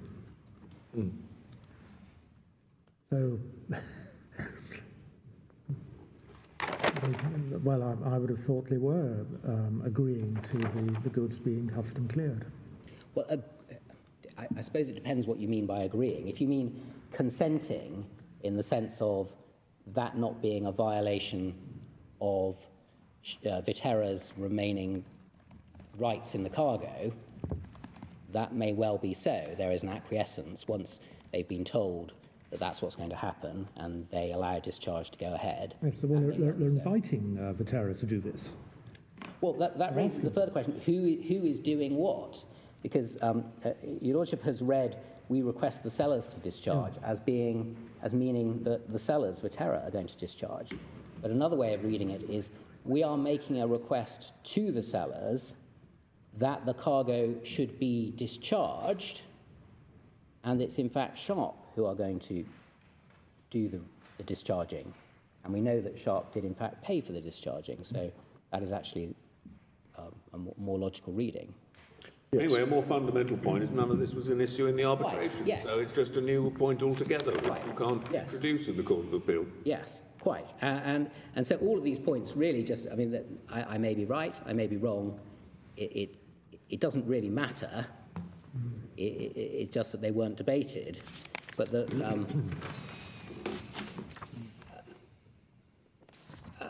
a further point, though, and perhaps this is a practical point as to the implications of the Court of Appeal's decision about the terms of the contract as varied.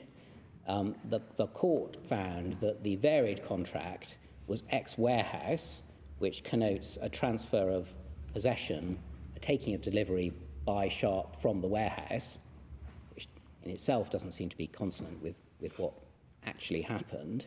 But also, if risk is going to pass on shipment, in circumstances where quality and weight were final on shipment, as we've seen in the original contract, it is incoherent for there to be a contract ex-warehouse without the bills of lading still being transferred to the buyers, because the bills of lading are essential to give the buyers rights of suit in relation to any damage which might have been suffered by the goods between the time when risk passed on shipment and the time when physical delivery is taken by the buyer.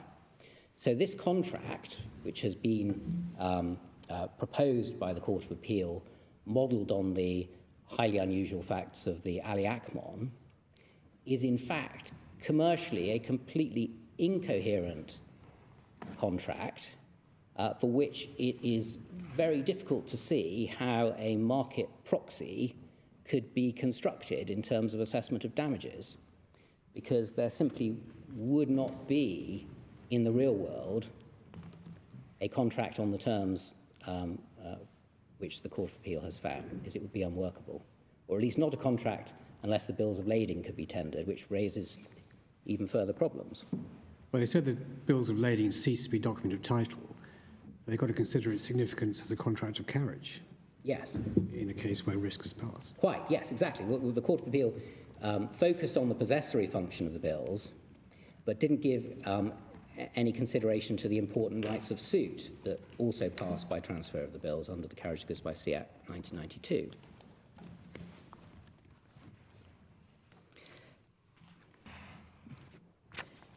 And finally, there are the factual findings, which my learned junior will address in a moment. As a matter of completeness, there is an application by Sharp for permission to amend paragraph 66 of its written case if the court accepts that the Court of Appeal changed the substance of the question of law. I'd say that such permission cannot and should not be given. It cannot be given because it could only have been given by the first instance court for the reasons I've given in relation to section 69(8), and even if it could be given, it shouldn't because it's much too late. Sorry, that's changing the question. That's changing the question. They say if it's a change... There's nothing wrong with the question. The question they chose to answer was not the question they changed it to. Yes, I wouldn't dissent from that. The objection here is the use to which they put it, not the change itself. It was a... I mean, if they just relied on one of the circumstances being that the goods had arrived at Mundra or something, then that's fine, isn't it? Yes. So in summary, as to why I say our appeal should be allowed, on the Court of Appeal's analysis, the decisive error of law by the board was treating the contract as C&F FO at the date of default rather than ex-warehouse on the bespoke terms as to risk and payment. But for the purposes of assessment of damages, the board was not asked to decide whether the contract had been relevantly varied from C&F FO, nor did it do so. The Commercial Court did not give permission to appeal to the High Court or the Court of Appeal on that question. It was therefore, on any view, not permissible for the Court of Appeal to modify the question of law so as to enable it to answer that question, and the Court of Appeal's decision was then also impermissibly based on its own findings of fact. And when one takes a step back, the overall outcome here is contrary to arbitral autonomy, and it's contrary to the requirements to avoid delay and unnecessary expense as enshrined in Section 1 of the 1996 Act. We have the timetable on the printed sheet here. It is now more than 3 years since these proceedings began, and my clients are still not in a position to enforce the awards in their favour. Well, nothing had gone wrong until it reached the Court of Appeal in this respect. Yes, I would accept that I couldn't complain. I mean, you know, if there's a question of law that arises, then it does delay things, even though the aim is to do it quickly. Yes, no, I accept that. And within each stage of the process, there has not been any undue delay at all. But cumulatively, when one looks at the overall picture and the fact that there is this further level of appeal, I do say that that's inconsistent with Section 1 of the Act.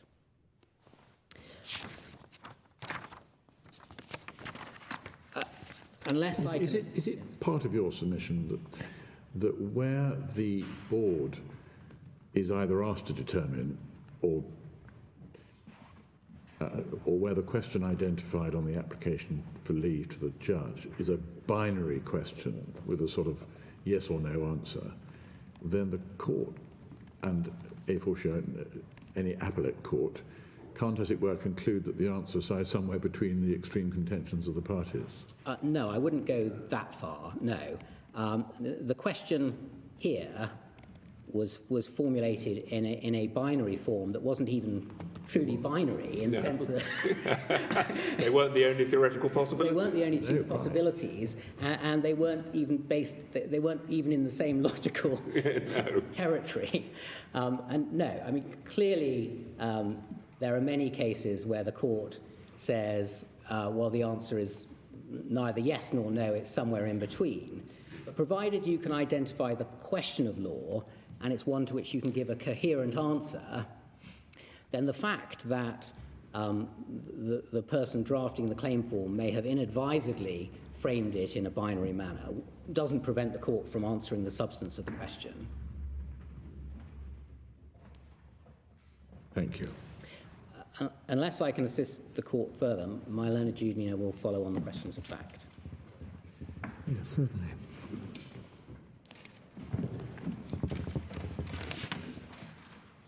Yes, Ms. Ellis.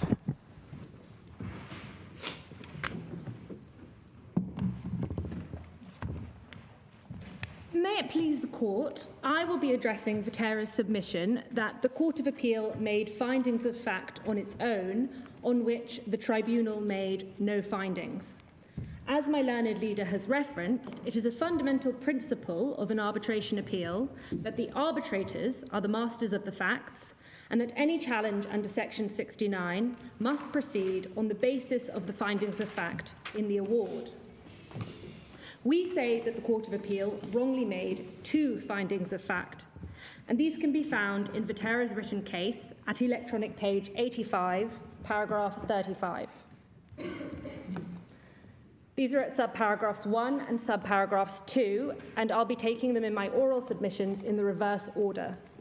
Starting with subparagraph 2, which is the finding that the cargo was discharged against the original bills of lading which were provided to the vessel. First, if I could show the court how that finding was made. If the court could take up the written submissions bundle referred to earlier, although I think it will be the amended 16th of February version that will have this document in it, at page 143.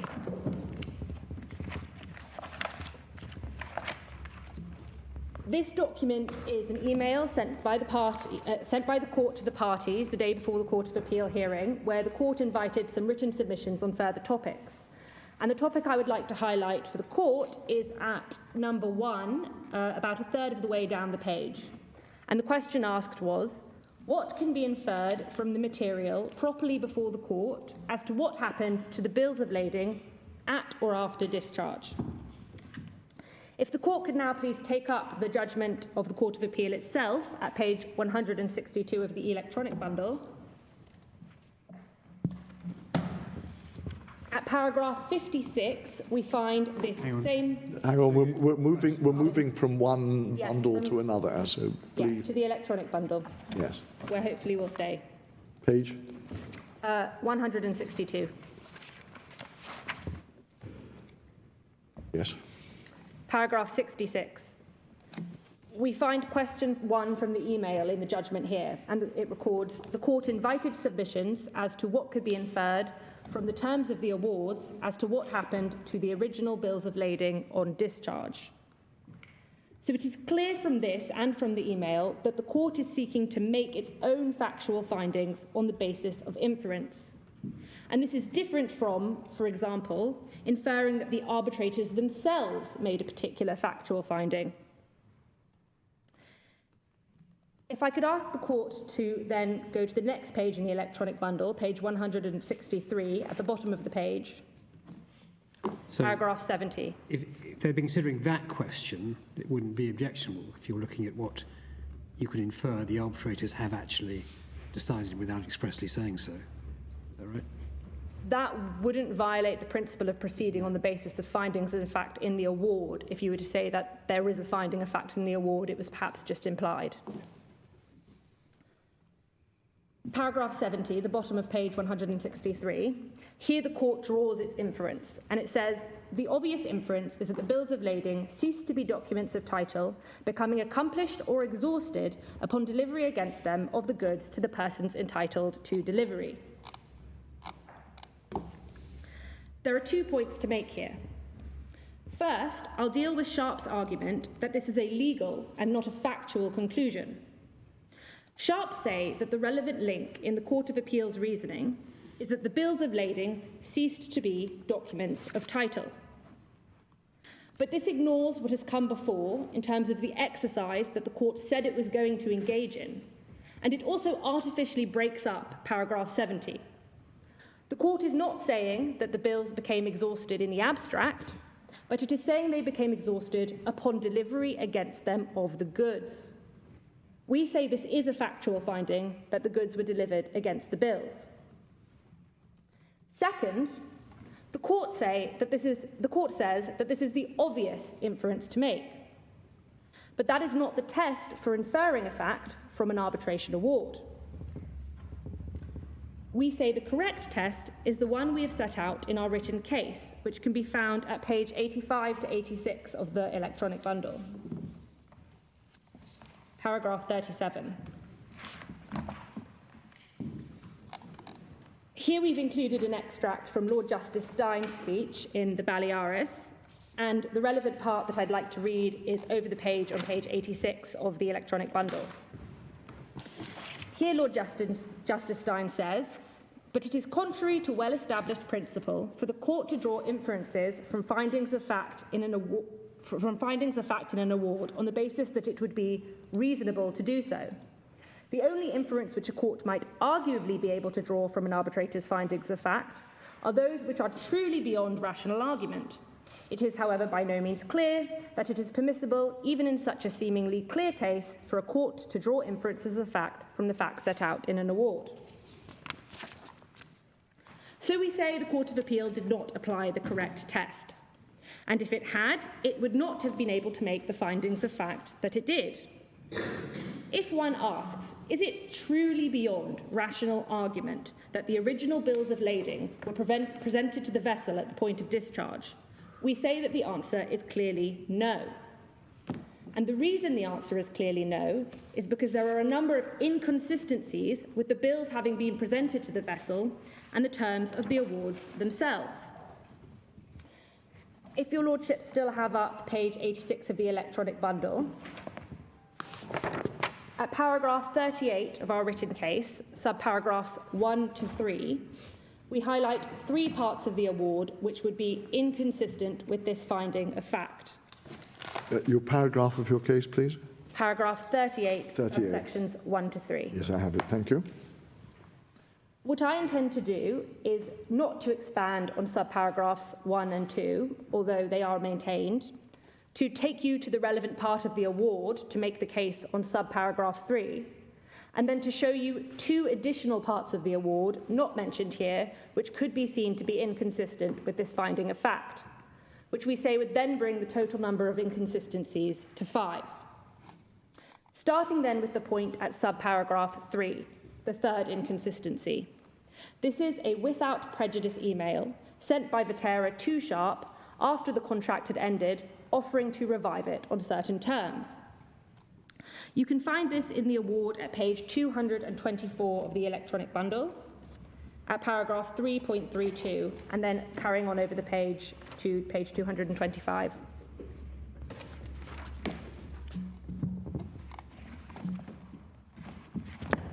So we say this is a without prejudice email reflecting what was happening on the ground between the parties in late November 2017, and the parts of the email I'd like to highlight for the court are on page 225.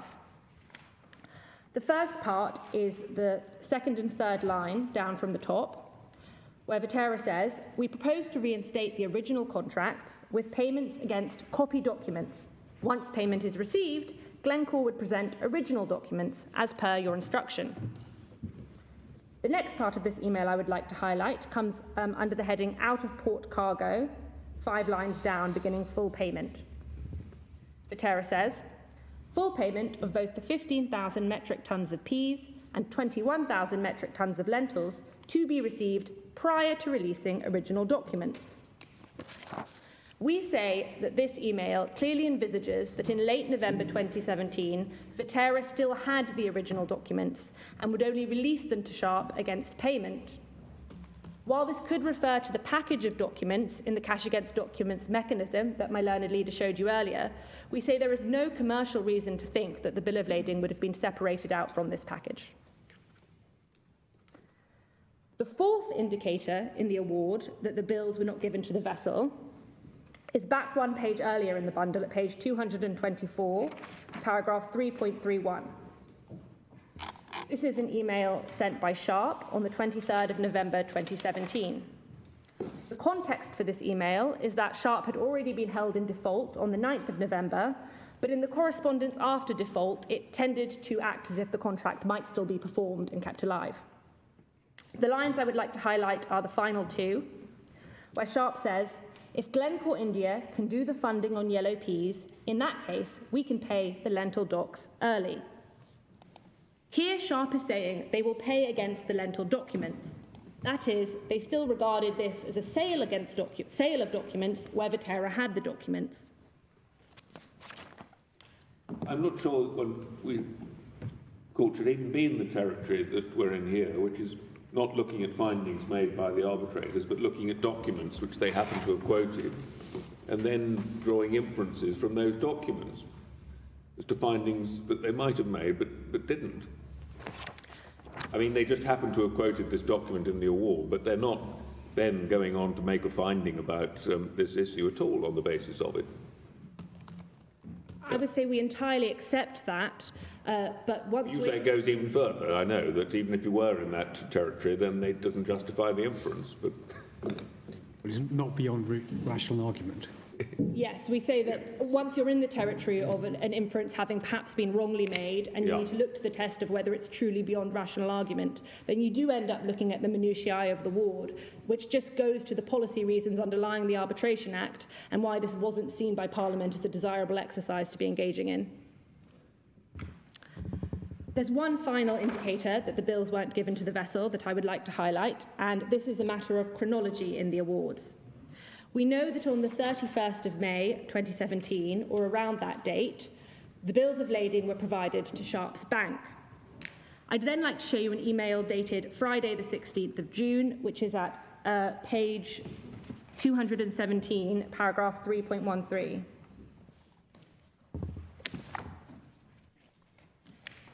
The significance of this email is it's the first time an LOI is mentioned in the correspondence or in the award at all.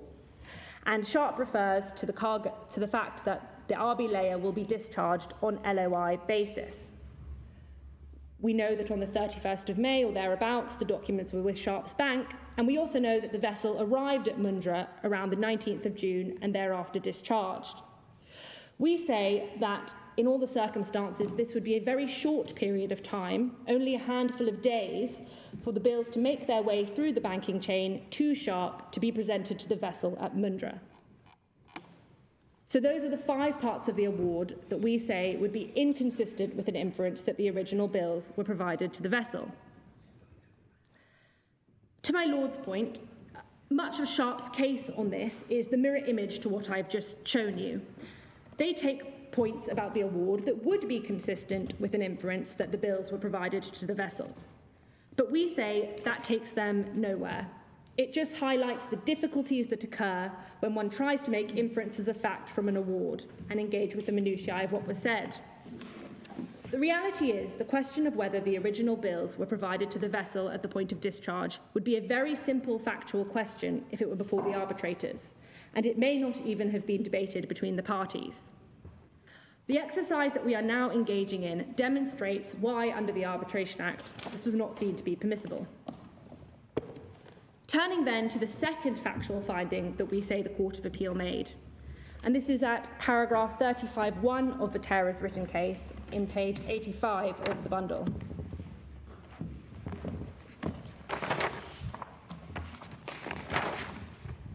This is the factual finding which was used to support the view that the bills were given to the vessel, that there was a word missing in the LOI.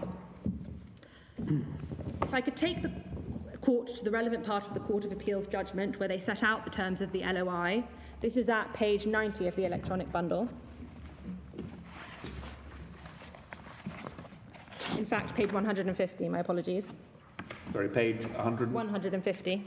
150. 150. The relevant paragraphs are 15 and 16, but I'll work backwards from 16. Paragraph 16 is the court's comment on this letter, where it says, there is clearly something missing after the word cargo in the expression after cargo has been made, which might be the word discharge or payment. I shall return to the alternatives below. The relevant part of this sentence, which my submission turns on, is in paragraph 15, the paragraph of the LOI beginning since cargo, the first paragraph. And then if you read the last two lines of that paragraph from unless written instructions. Yes, it's the words are missing after cargo in the last line. Yeah. Yes. So this could be unless written instructions are received from the sellers after cargo payment has been made, or unless written instructions are received from the sellers after cargo discharge has been made.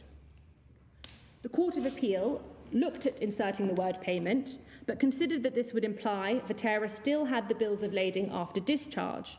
And because it considered this factual scenario to be unlikely, it said that one should insert the word discharge instead of payment into the letter of indemnity. But the question is it truly beyond rational argument that the missing word here is discharge? We say no. So where is their actual conclusion on that point? Their conclusion is at paragraph 69. 69.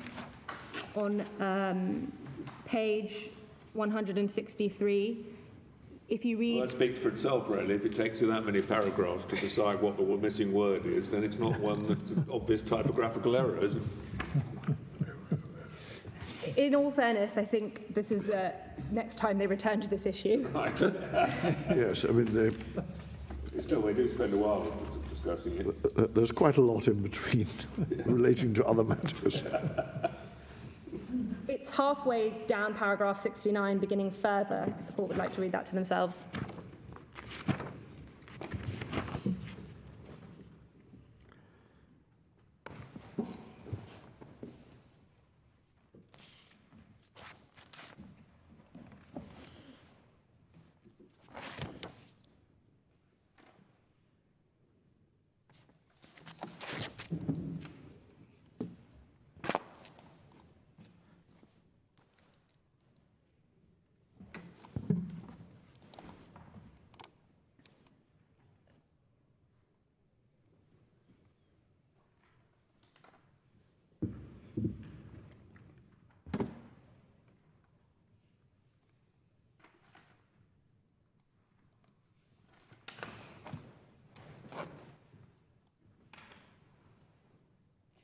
If I could then ask the court to turn up back to page 150, the extract from the letter of indemnity, because the point I'm going to make is rather a simple linguistic one, and that is that simply as a matter of language, the entire exercise of choosing between inserting the word discharge and inserting the word payment is a false one. For example, the sentence would make perfect sense if you inserted the word available after the word made. It would then read, unless written instructions are received from the sellers after cargo has been made available with original bills of lading having been submitted to the vessel's agent. This version of the sentence would simply mean the cargo is available when the vessel's agent has the original bills. But it would tell us nothing about when that occurred, be it at discharge or at some point later on. This shows that the letter of indemnity is capable of at least being a neutral factor, and certainly not capable of forming the foundation of a finding of fact that the bills were presented to the vessel. Was the made available point, was that made to the Court of Appeal as a possibility? Or was that a new one? I don't believe so. Right, okay. I will deal briefly with Sharp's counter-argument on this. Sharp say that the insertion of a word is a matter of construction and not a finding of fact. We say that if the Court of Appeal were to supply a missing word in a contractual type agreement, this would be by way of implication, but the court does not engage at all with the test for an implied term. In any event, we say the Court of Appeal's conclusions do not work as a matter of construction. For this, Sharp rely on the Starson, and if I could ask your lordships to turn up the relevant passage from the Starson at page 696 of the electronic bundle. Did you say 696? 696. The first sentence of paragraph 23, which is in the speech of Lord Bingham. Here he says, I take it to be clear in principle that the court should not interpolate words into a written instrument of whatever nature unless it is clear both that words have been omitted and what those words were. Here it's clear that something's gone wrong with the LOI, but it's not at all clear what the missing words were. And to illustrate this, I've shown you that there are at least three possibilities: discharge, payment, or available. Furthermore, the Starson was a very different case on the facts because the contract was based on a standard form precedent, so the words that were missing could be supplied by looking at that standard form. It's not an arbitration case, is it? No, I don't believe so. We say what the court was doing in selecting between two possible interpolations of a word was essentially selecting between two factual scenarios and concluding which it considered to be the more likely. However, in our submission, this reasoning is circular. Contracts can be read to make commercial sense on the facts, but the facts cannot be changed so that a contract makes commercial sense. Those are the two findings of fact that we say were made by the Court of Appeal, but I will end by dealing with one general point made by Sharp about how the Arbitration Act works. This can be found at page 105 of the electronic bundle in paragraph 29 of their written case. It's the last two sentences that I want to respond to, where Sharp say, where a legal issue is in play in the sense discussed above, it is not a further requirement that the tribunal has made all the necessary findings of fact relevant to that question. On the contrary, the tribunal will often not have done so, which is why the court is empowered to remit the case to the tribunal under section 69(7)(c). But we say this puts the point the wrong way round. Remission under section 69(7)(c) is a remedy, and one only gets to that stage when the court has made a determination on the question of law on the basis of the findings of fact in the award. We say that paragraph 29 would amount to saying a court can determine a question of law on the basis that further findings of fact might be found if the matter is remitted to the arbitrators. So in this case, the Court of Appeal would not have been able to say, we find the contract has been varied because the arbitrators might find that the bills were provided to the vessel.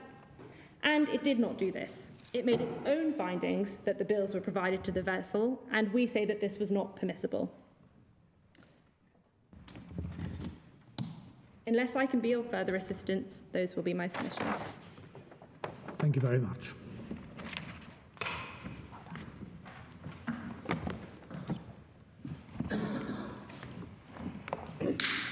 Yes, Mr. Chair. May it please the court.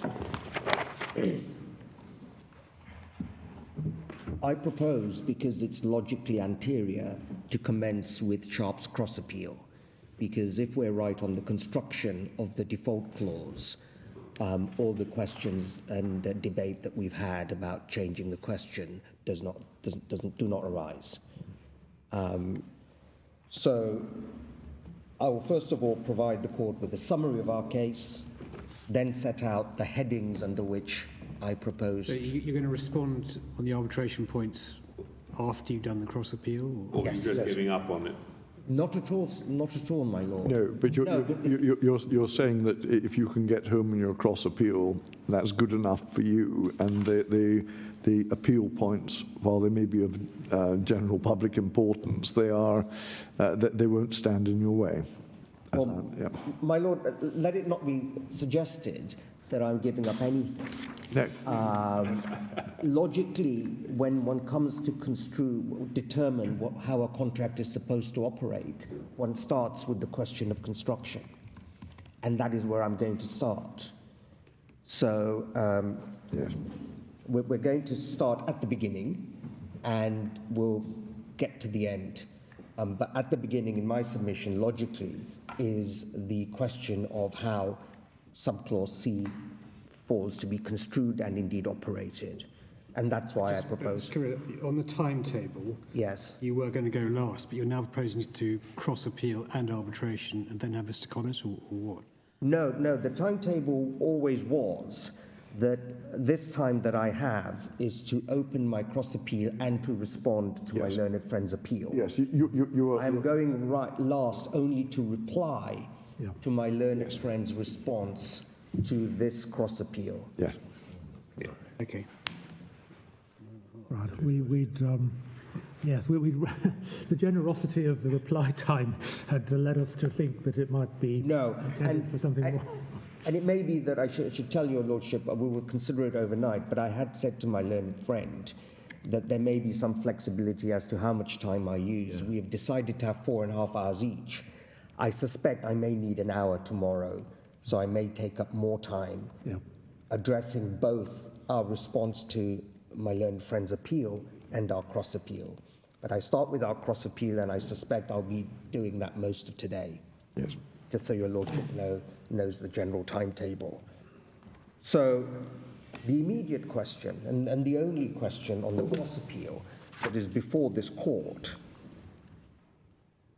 is which goods do the words "the actual or estimated value of the goods" in subclause C refer to? Which goods are referred to by those words? And we say, as we have said throughout, and which Mr. Justice Jacobs thought was obviously right, that where, in the circumstances of this case, the goods are landed and customs cleared, or indeed whenever they are appropriated to the contract, the goods mean those goods. And I will take you to the authority, but that is precisely what Mr. Justice Lloyd, as he then was, said in the caloric. To quote, he said, "Where goods have been appropriated to the contract, as they were in this case, the goods can only mean the goods so appropriated." We say with respect that that is correct, and we invite this court to adopt that ruling. Now, more generally, where goods have not been appropriated, the more general construction is the clause refers to goods to be delivered under the sale contract. And where the goods to be delivered are generic and unascertained on the date of default, as was the case in Bungie and Nidera itself, their value will be determined by reference to generic goods meeting the contract description on the contract terms. Now, as we say... Well, that goes to mitigate. You don't have to buy or sell any particular goods. You can perform the contract by buying any goods that will match the contractual requirement in that particular case. Yeah, yes. But once I'll show you, but there are both decisions of Mr. Justice Lloyd in the caloric and the Eurometal, what the relevance of appropriation is. So we say appropriation is the key. It is the act of appropriation that makes the specific appropriated goods the subject matter of the contract. Appropriation transforms the contract from one for the sale of unascertained or future goods, and that's adopting the language of the Sale of Goods Act, Section 18, Rule 5, unascertained or future goods, to one for the sale of those specific appropriated goods.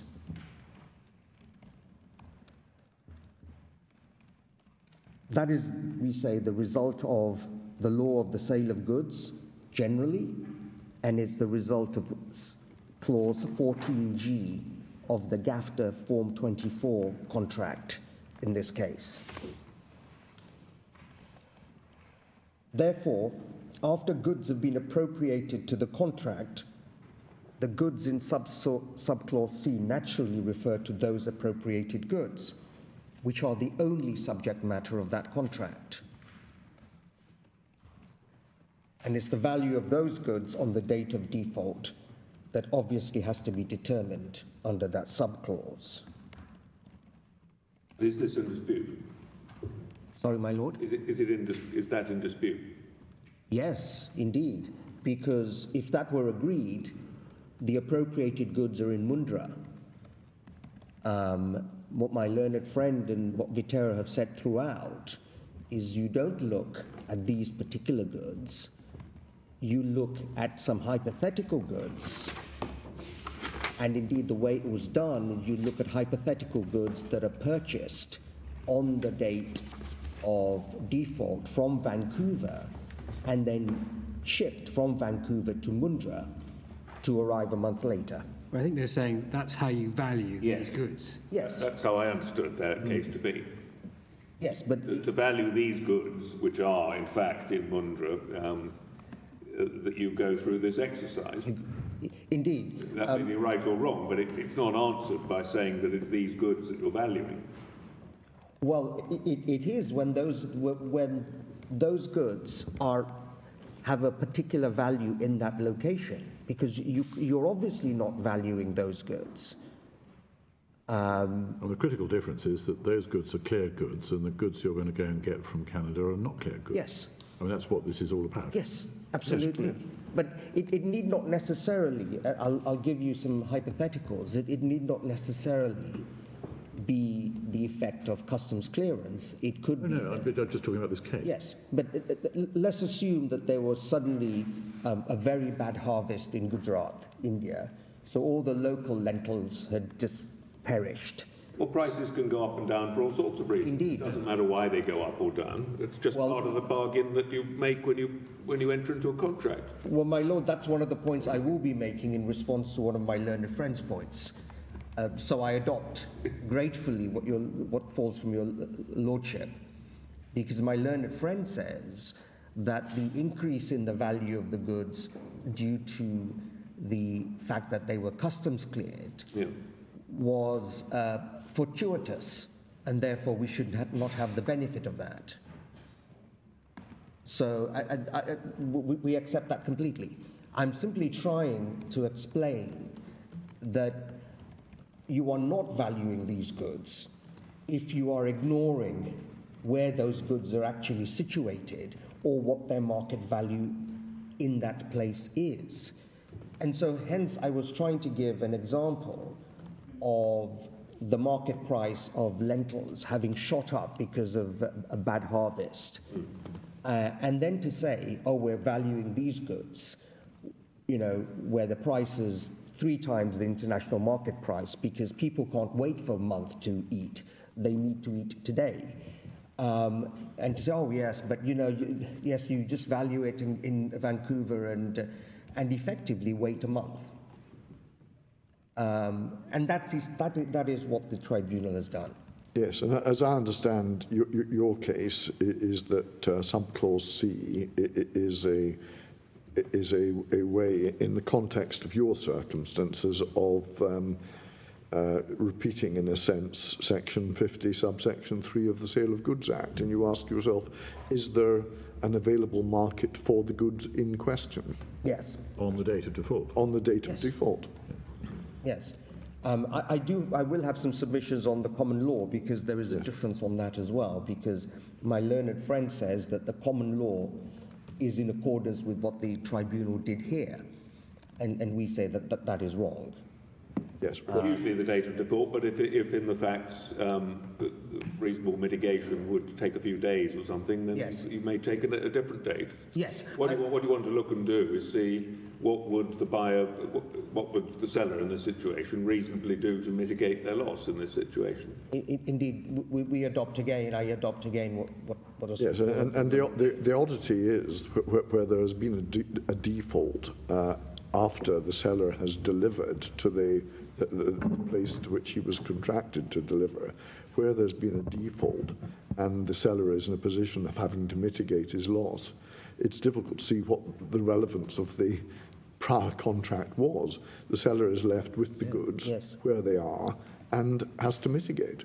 That is precisely our point. Yes. And it works both ways. So instead of a rise in the market, if there had been a precipitous fall in the market for lentils and peas in India because there was a bountiful harvest, we could not say to the seller, although we agreed to buy these for 100 and their value is still 100 on the international market, we have to ignore the fact that they're only worth 25 where you have them, because we know it was a CNF-FO contract. Well, it comes back to the basic principle that you're trying to compensate the seller for the loss that he actually suffered. Yes. Yeah. Indeed. I suppose you could have a situation where, although the goods are in one place, if a far higher price could be realised somewhere else and it was easy to ship them there, then the reasonable mitigation might require you to do that. Yes, I mean, whether under Section 50, subsection 3, if there was a market where you were, how that would operate. I mean, normally you expect to go into the market where you are, but sometimes, if you look at it the other way around and you're the goods and the buyer's claim, it may be that a appropriate replacement would require buying goods somewhere else and shipping them in. Yes. Yes, indeed, my The lord. market you go into depends on the facts of the case.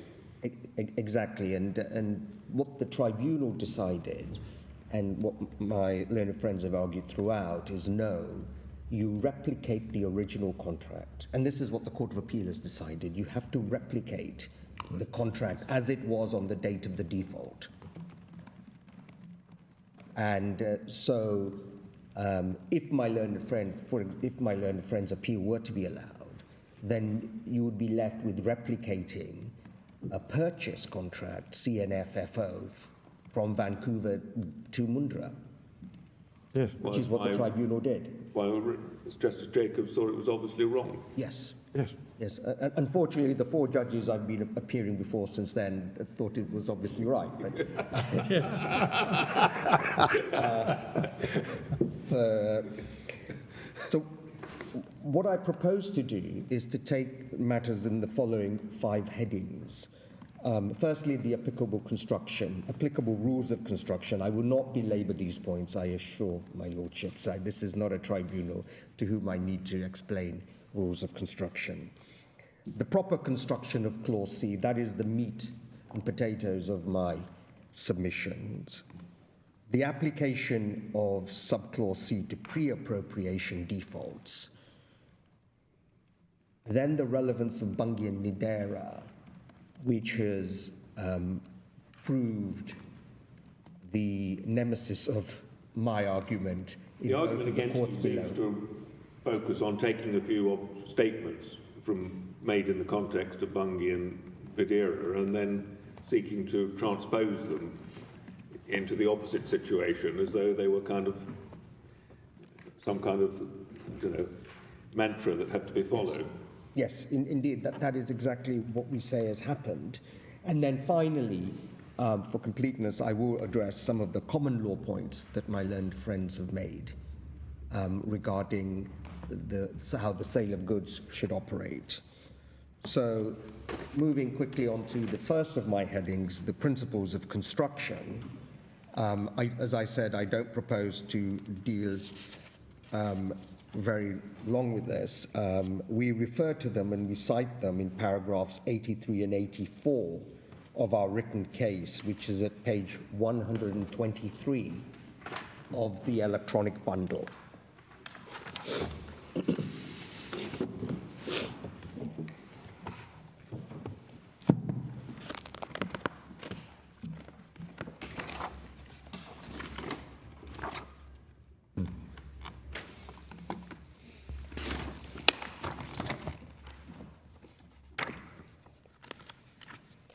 And perhaps I could just refer your lordships to that.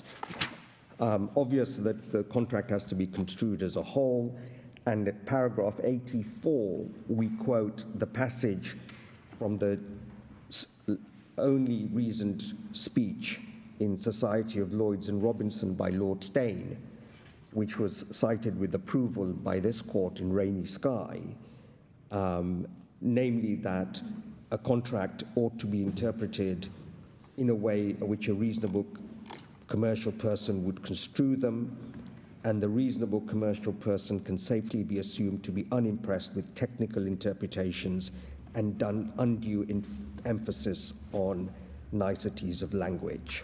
Is there an additional principle applicable to this particular clause, which is, as I understand it, bog standard clause in a very widely used form of contract, that you probably need to test the construction which you find yourself heading towards by reference to whether it will work across the whole range of types contemplated by the standard terms?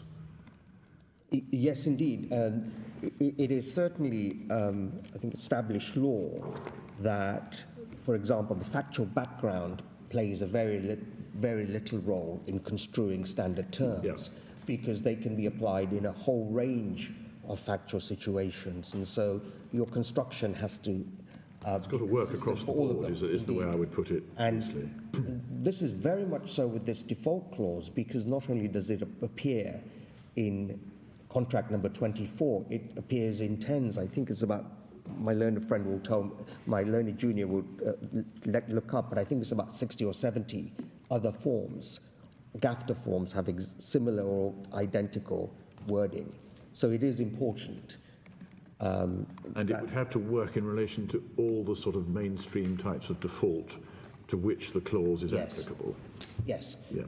And then the other point, which I thought this court had already decided that this clause means similar to the Sale of Goods Act and the common law principle.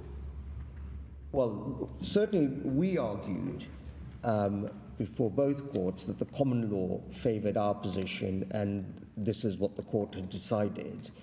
Both courts below decided that no, there was this mantra, we say is a correct way, of the notional contract replicating the contract that has been lost, but disregarding that those words were said in a case, Bungie and Nidera, where the contract was completely executory and was indeed lost.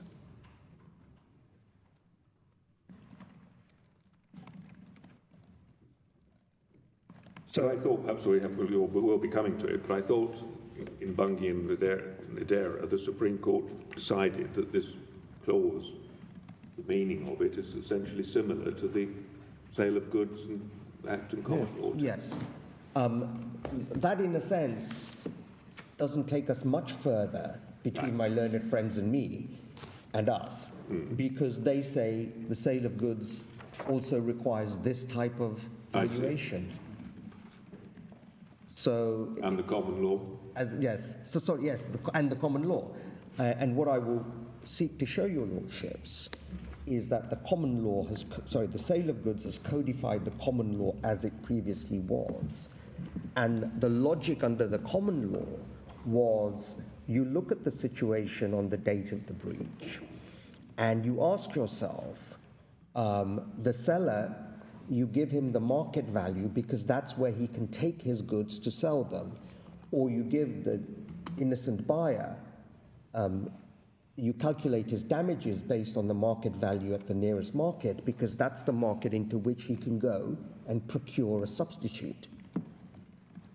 It may actually be helpful if I were to take you to that seminal authority. Yes, I mean, Lord Sumption is quite clear at paragraph 14 that you are dealing with the fundamental compensatory principle. Yes. In second force, I think I will... 17, he specifically says that where there's an available market, you look at what the buyer should have done to mitigate. Yes. We adopt what your lordship says. So the first point is that these words should be construed in the way that the reasonable drafters would have understood them.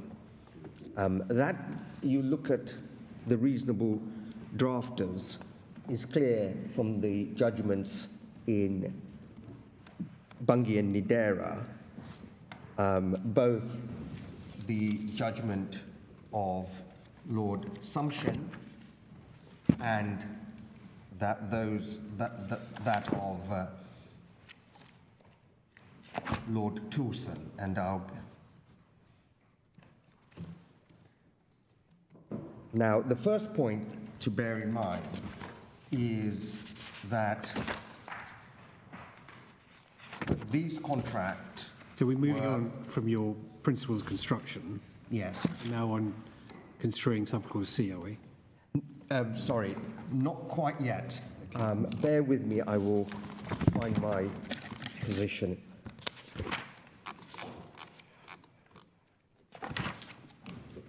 What I should do is take you, your lordships, first, before I move on to construing subclause C, to a couple of the clauses that my learned friend didn't show you from the contract. So if I could ask your lordships to turn to page 308.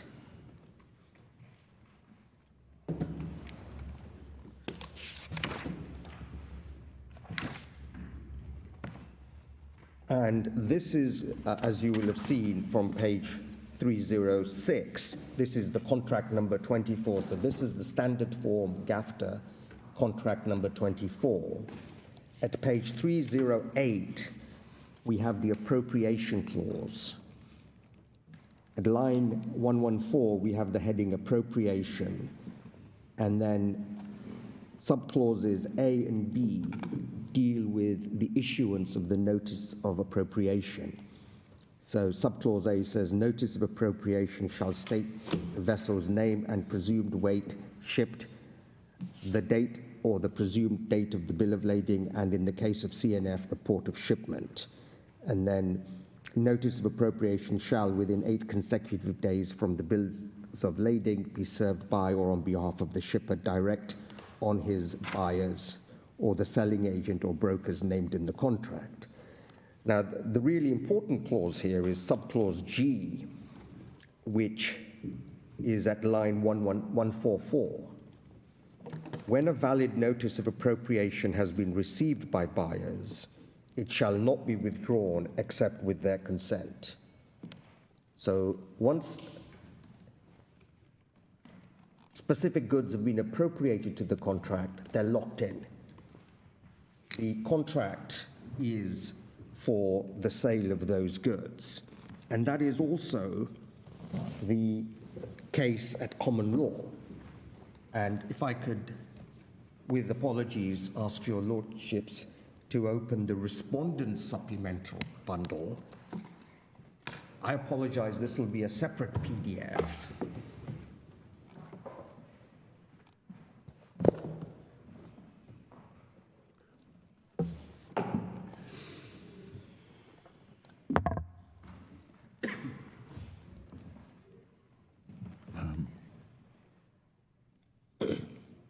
Yes.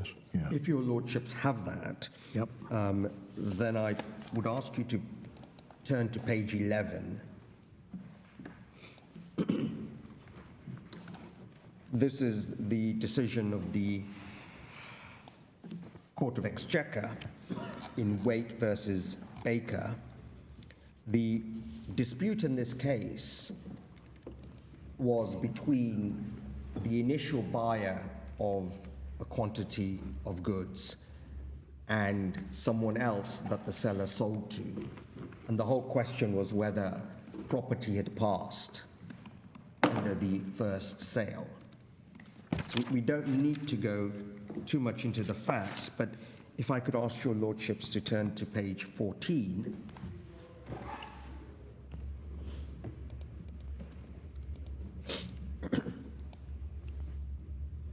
The judgment of Baron Park. And if I could ask your lordships to read from 2/3 of the way down, if you can find where it starts, the word appropriation may be understood in different senses. Yes. If I could ask you to read that all the way to where Roman law is referred to.